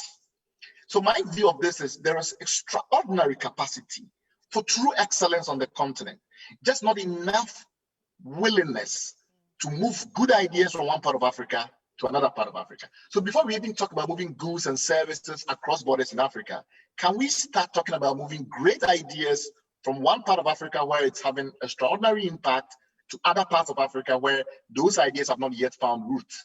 I think that's where we need to start. And that is the power of innovation in that context.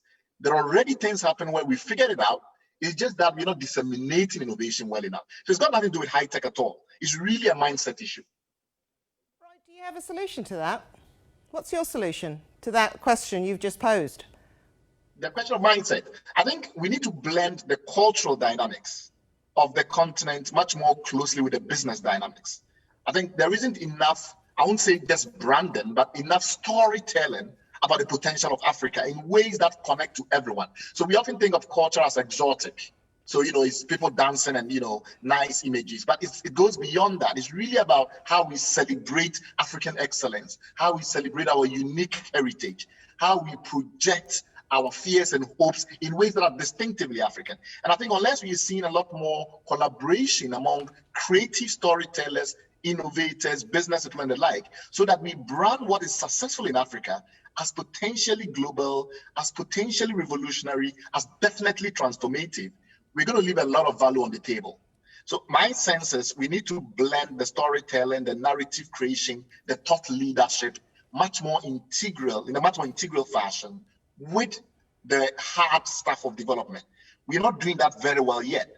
If you take the history of transformation in many parts of the world, the role of the cultural industries, take Hollywood in the United States and the role that is played in science fiction. So many young Americans have been moved and encouraged to go into scientific innovation because of science fiction movies. That's a perfect example. We have a tendency to completely isolate the cultural industries, and people that are doing things that they consider serious things don't see it as part of the overall storytelling mandate and mission that we all have. Right, I've just got a message here from somebody who's watching. Bright has hit the nail on the head, re-emerging cultural and trade economic aspects of the trade area. Somebody else is saying we need to learn more from each other, more knowledge sharing to aid policy learning. And wow, that's awesome. I suspect that's from Uganda.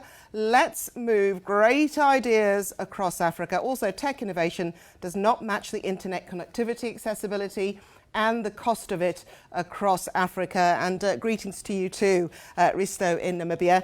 I'm going to go to Dr. Carl now, because Dr. Carl, you brought up a very good example about African corporates piggyback or leapfrogging rather, and helping those SMEs lower down the table. How do you see this happen? Is it already happening? Could you give us an example, please? Well, there's a whole lot happening now. I can point out that MTN Africa is actually building on the capacity and investing on SMEs.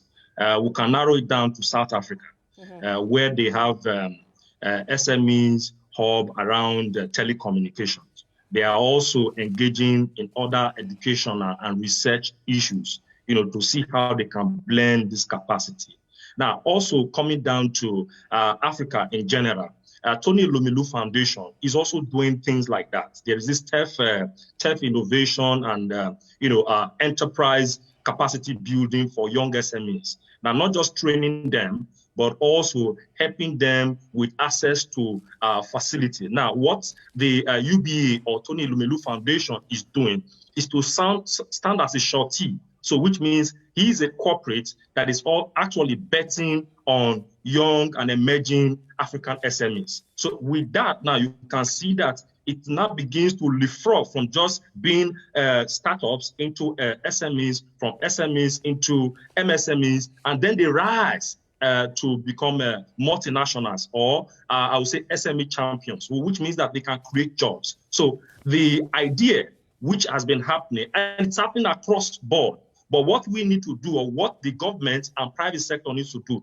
is to tap more and encourage young SMEs, encourage the African corporate to invest and bet on young SMEs in Africa. That way the leapfrog can become champions. Okay, very quickly, you've brought up the example of how, for example, Ethiopian Airlines would do it. Just take our viewers through your vision.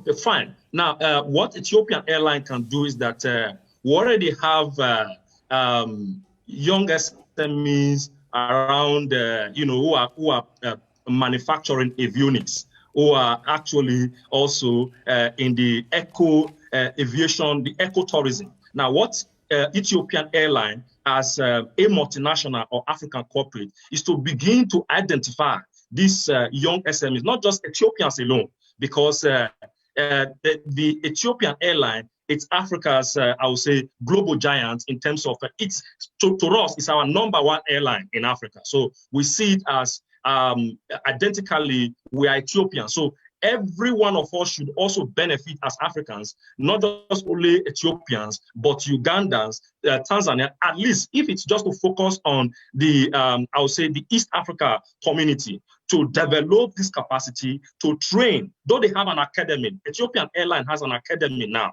So what they cannot do is to see how they graduate this students from this academy, invest in them, not pick them up to be working, maybe perhaps like invest in them in terms of having to also involve in the SME manufacturing creative to support the airline business, to support in ticketing, to support in other tech solutions that are surrounding, the ecotourism business. So Ethiopian Airlines, just as also the South African airline can also do it, to see how the airline corporate in Africa can invest in young SMEs interested in ecotourism to build capacity so that they can also scale up to become champions.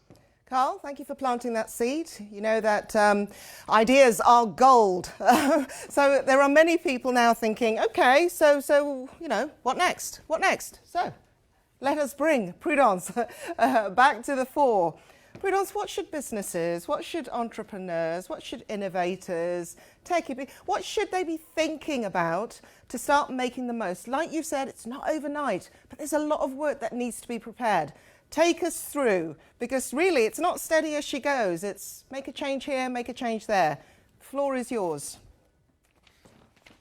Well, this is a very interesting question, and I would answer to it very simply. What is next? I've listened carefully issues that entrepreneurs have put on table, including issues of finance, issues of unpredictable political environment, issues of infrastructure, and many others. But now that AFCFTA has ensured the market, what is next? There are two things that I see. The first one, people have to understand, of course, what are the rules of the game? What are the rules governing the AFCFTA market? This one will be achieved through a wide awareness creating across Africa, across entrepreneurs, across everyone. And this will lead to mindset change, because the issue of mindset is also a problem in Africa. Most Africans are importing products and services that we are able to produce on the continent. So I think awareness creation, issues of mindset should be addressed critically before we reap the benefits of the AFCFTA market. Now, the second most critical aspect is production. Are we ready to produce for the market? Our young entrepreneurs, are they ready to have innovative ideas to ensure that everything that Africans have been consuming from outside the continent can be created on the continent and consumed on the continent? And this is very important. There is a long way to go. Governments have to put in place policies that will support such initiatives, but ideas are very important. And to the young generation of today, you will understand that what is needed today is not a lot of money. It's no more a lot of money. We are moving from heavy industries to new technologies, which only require ideas, just computer, software, internet, and you do business, you make business. We've seen examples of these big companies that have grown so fast. Uber is one of the companies that have been growing so fast over the last 10 years. Facebook, Alibaba, Airbnb, all those companies have been created out of ideas of young people. They did not require a lot of money to start. We see Instagram, we see WhatsApp, and those companies are making a lot of money. So it's just about ideas. That's on the side of youth and new technology. But now let's look at the producers. We believe that FCFTA is going to boost industrial development on the continent. By adding value, Africa is known for being a reserve of all sort of raw materials. And yet, we're busy exporting our raw materials and importing finished products. Then investors should also change their mindset. They have to make value, to add value to our resources, produce products that are going to be traded on the continent. And the rules of origin of the AfCFTA are going to assist in that. The last point that I want to make is that there is a lot of administrative procedures that have to be addressed by government. For any business person to import or export, there is a number of procedures that they have to go through. There are a number of formalities. All those formalities are now being harmonized across the continent within the AfCFTA. Like yesterday, experts were meeting in Accra at the AfCFTA Secretariat headquarters to agree on the documentation that a trader will need to trade across the continent. Once those documents have been agreed on, they are going to be harmonized across all countries, and they are going to be made available to everyone. Then whoever wants to trade within the market will be able to access that information as easy as possible. And I think that's what I have to put. We have to come up with creative ideas. The market will come with competitiveness, which needs innovation if you have to be competitive. We have to ensure that government policies are aligned to the AfCFTA market. We have to change mindset for our consumption, and producers have to start producing for the AfCFTA market. Prudence Sebahisi, thank you very much for that. And a big thank you to all my guests today. Bright Simons, we've got Ahuna, pardon me, excuse me. Ahuna, we've got Rebecca Enenchong and Dr. Carl Oshodi Isibo. Thank you for your insight today, for those very important examples. It's inspiration to the people that count. There was a lot there, but essentially what you need to do is start getting your paperwork in order. It's not going to be overnight. If you want more information, head to the website. It is au.int. If you want to see it, it's going to appear at the bottom of the screen in a minute. So it's au.int.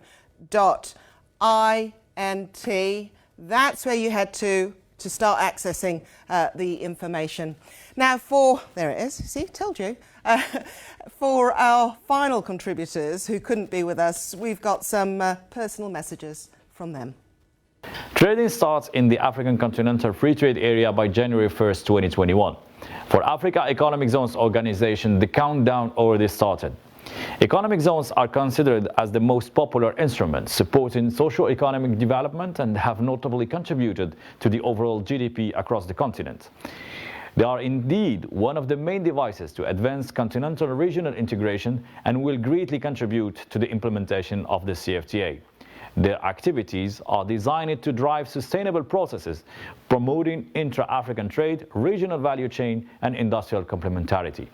The CFTA is a tremendous business opportunity and a remarkable achievement that would help African SEZ to expand their activities, uplifting trade integration, enhancing competitiveness, and promoting industrial investment.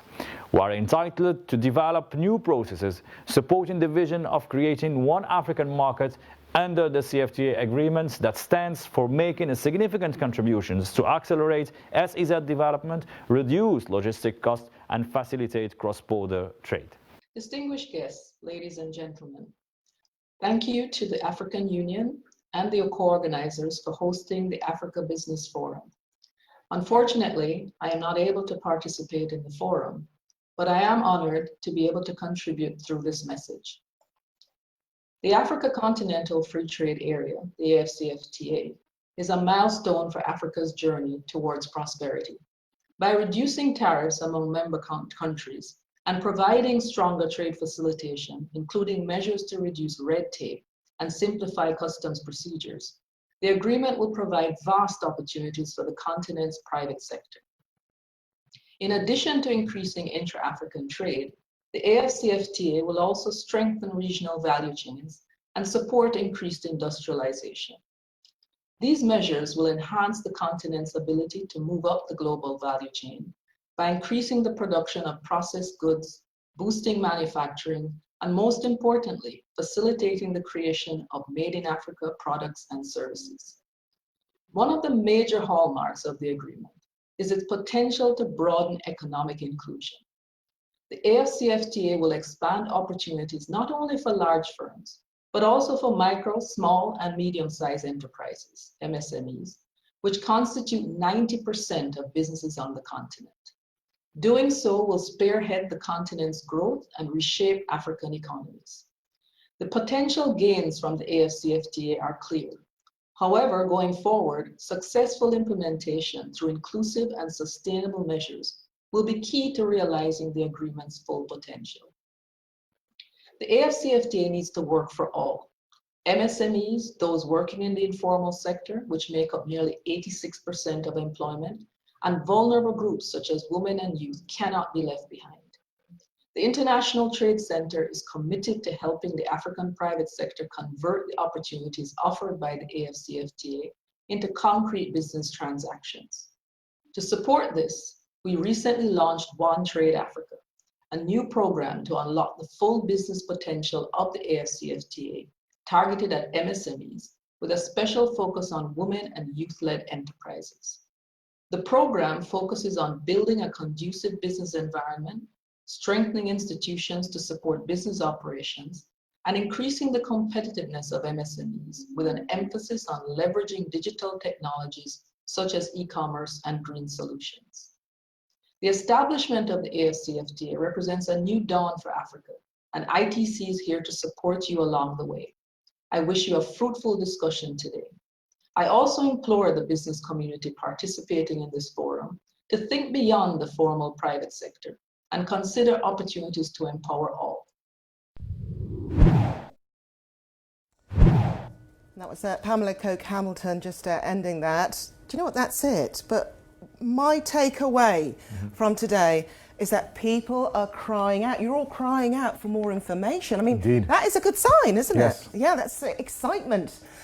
So yeah, that was a really nice thing to come across, I thought. What about you?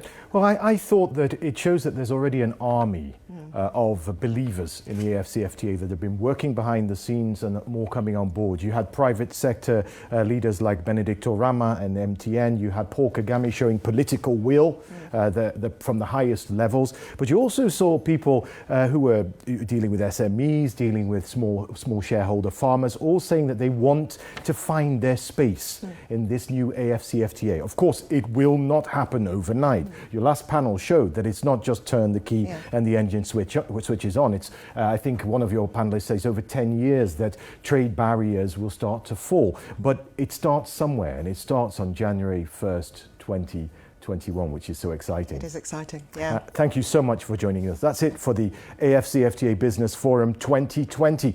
Remember, the AFCFTA Momentum campaign continues, so please help us and share content when you see it. The hashtag is AFCFTA Countdown. Stay with us now as we leave you with two films from our partners, the Afro Champions. The first is called The Timely Story of Trusted Travel, and it demonstrates how innovative public-private partnerships can transform even the bleakest crisis into opportunity.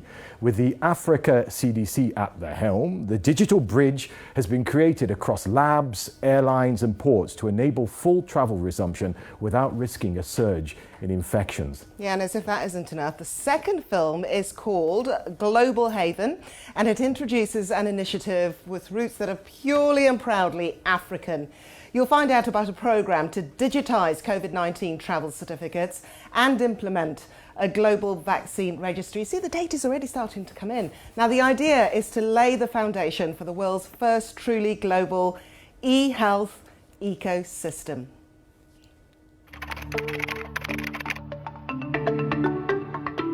African unity is a spiritual place, a place of pilgrimage, ever so near, ever so distant.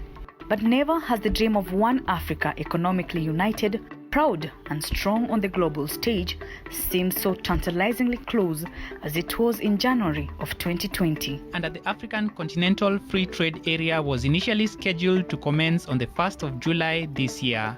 All is set in Accra, Ghana for the official commissioning of the Africa Continental Free Trade Area Secretariat any time from now. The start of trading under the finally arrived Africa Continental Free Trade Agreement, AFCFTA, was barely a few months away. On 1st July, a dream many have given their lives to see was on the horizon of reality. One continental market open to all of Africa's enterprising people. Beyond the borders, a German tourist has died from the coronavirus in Egypt, becoming the first fatality of COVID-19 to be recorded in Africa. That a suspected case of COVID-19 has tested positive. That the Ministry of Health has confirmed the first coronavirus case in Kenya. Then COVID struck. AFCFTA, like many dreams, was shattered. Hopes were dashed, plans scattered as borders slammed shut and planes screeched to a halt on runways. No one was going anywhere. If people can't cross borders to visit their neighbors, unity and trade become hollow vestiges of some grand fable. But Africa cannot be cowed for long. Welcome to the Africa CDC COVID-19 Trusted Travel Portal. This portal aims to promote... That is the story of Trusted Travel, an African Union public-private initiative spearheaded by the Africa Centers of Disease Control and the Panabios Consortium, convened by Afro champions and backed by technologies from pioneering African companies, Econet and Coldchain. Wielding the creative vitality of its technology visionaries, Africa could reopen borders and flower the skies again and put AFCFTA back on track. Trusted Travel is like a thread weaving through a network of airlines, laboratories, government border posts, and the shimmering screens of apps upon apps. Whether it is a COVID-19 test taken in one West African city or a yellow fever vaccine jab received in some East African rural clinic, technological ingenuity can now transform that simple event into a digital seal transparent to the machines of progress, a door opener for travelers across the continent, all the while keeping disease at bay by shutting every means of fraud and fakery in the issuance of testing or vaccine certificates. And if perchance one must visit a cinema or sports event, the same technology can be your companion too, surrounding you in a bubble of safety, real and psychological. As Kenya is preparing for the eventual resumption of air travel, and as Malika Kazi now been waiting for the opening of our borders, there will be strict rules in place when our borders open to travellers from tomorrow. This follows the easy... Now we can return to the things that matter to us, resume our journey as a continent to serious economic integration, ensure that AFCFTA takes off with us into glory come January 1st, 2021. Upload your test result as soon as it is ready. On the dashboard, select check-in. Select your departure port and your arrival port. We have no time to lose. We have nothing deeper than the trust that binds our highly diverse continent into one. That is why we are on this journey together. This is the story of Trusted Travel, reopening Africa for good.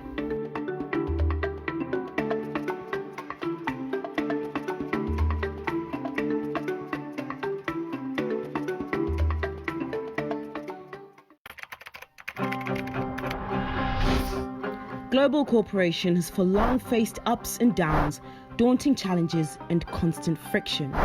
Our hopes have been raised and then dashed, from the crisis of the Doha Development Round to the current impasse on climate action. You have stolen my dreams and my childhood with your empty words, and yet I'm one of the lucky ones. The world order is under constant siege, and now we have COVID. China's coronavirus continues to spread. Authorities are saying the outbreak could peak. COVID-19 can be characterized as a pandemic. A terrifying force threatening to deepen the fragmentation. Pandemic is not a word to use lightly. News of a pandemic is like a gathering storm. We hear it from afar and then suddenly it is the terror of our daily lives. Even in the best of times, the world struggles to pull together to solve its many problems. My husband is a trader in South Sudan and was forced to close his business. He hasn't been able to send us any money since March. Now we have a disease that eats away at all the bonds that tie humanity together.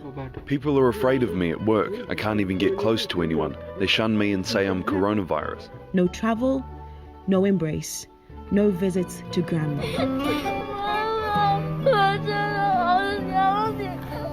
As the news grow bleaker, sheer decay begins to set in. Economies shutting down, job loss in the masses, freedoms long taken for granted suddenly out of reach, beyond most of us. But in every crisis, there are some that resist. Mimi niliamua kutengeneza hiki kifaa baada ya kutangaza ya kwamba kuna ugonjwa wa corona. Innovators and idealists, visionaries and reformers, rebels with a cause. And it always starts with a spark in the gloom, in some corner of the world. Africa, for instance. Long the cradle of novelty and today a hotbed of digital innovation, Africa's leaders will work with its innovators to give the world an example. This portal aims to promote harmonized, standardized and coordinated entry and exit for travelers in Africa by providing access to information on travel restrictions and COVID-19. The African Union's trusted travel technology system will show how the use of digital technology powering interconnections among laboratories, airlines and port authorities in multiple countries can create safe corridors and bubbles, allowing airports to reopen safely and smartly. With fake-proof digital COVID-19 certificates and vaccination certificates, travelers can return to the skies and descend into safe enclaves, protected against infection and yet freed from the shackles of the pandemic. And now, with the support of the United Nations Development Programme, a global movement is emerging to take these ideas to every corner of the world. Drawing on the same partnership models that brought the African Union, the Africa CDC, Cold Chain, AfroChampions, the Panabios Consortium, and the Africa Tourism Board together to pioneer the trusted travel model, Global Haven has been conceived with the support of international organizations like the Skoll Foundation, Chatham House, Esri, and others. Hope beckons strongly again. This time, it's going to be different because the tools, technologies, and partnerships exist for a radical reimagining of what is possible when people come together to fight back against adversity. This time, the peoples and communities of the world have the means, backed by the passion, to reopen new frontiers, restore thriving industries, distribute new medical technologies like vaccines more fairly and more effectively, whilst enabling the harnessing of public health data to fortify the well-being of humanity using public good technology accessible to all without charge. This is Global Haven, a single interoperable platform set to empower millions to transcend the pandemic. Global Haven speaks to our spirit of resilience, our drive, our relentless energy as a species to bounce back from the edge of despair and decay and uplift ourselves, to rediscover our world anew. If only we will pull together, work together, win together. One planet, one haven, one journey.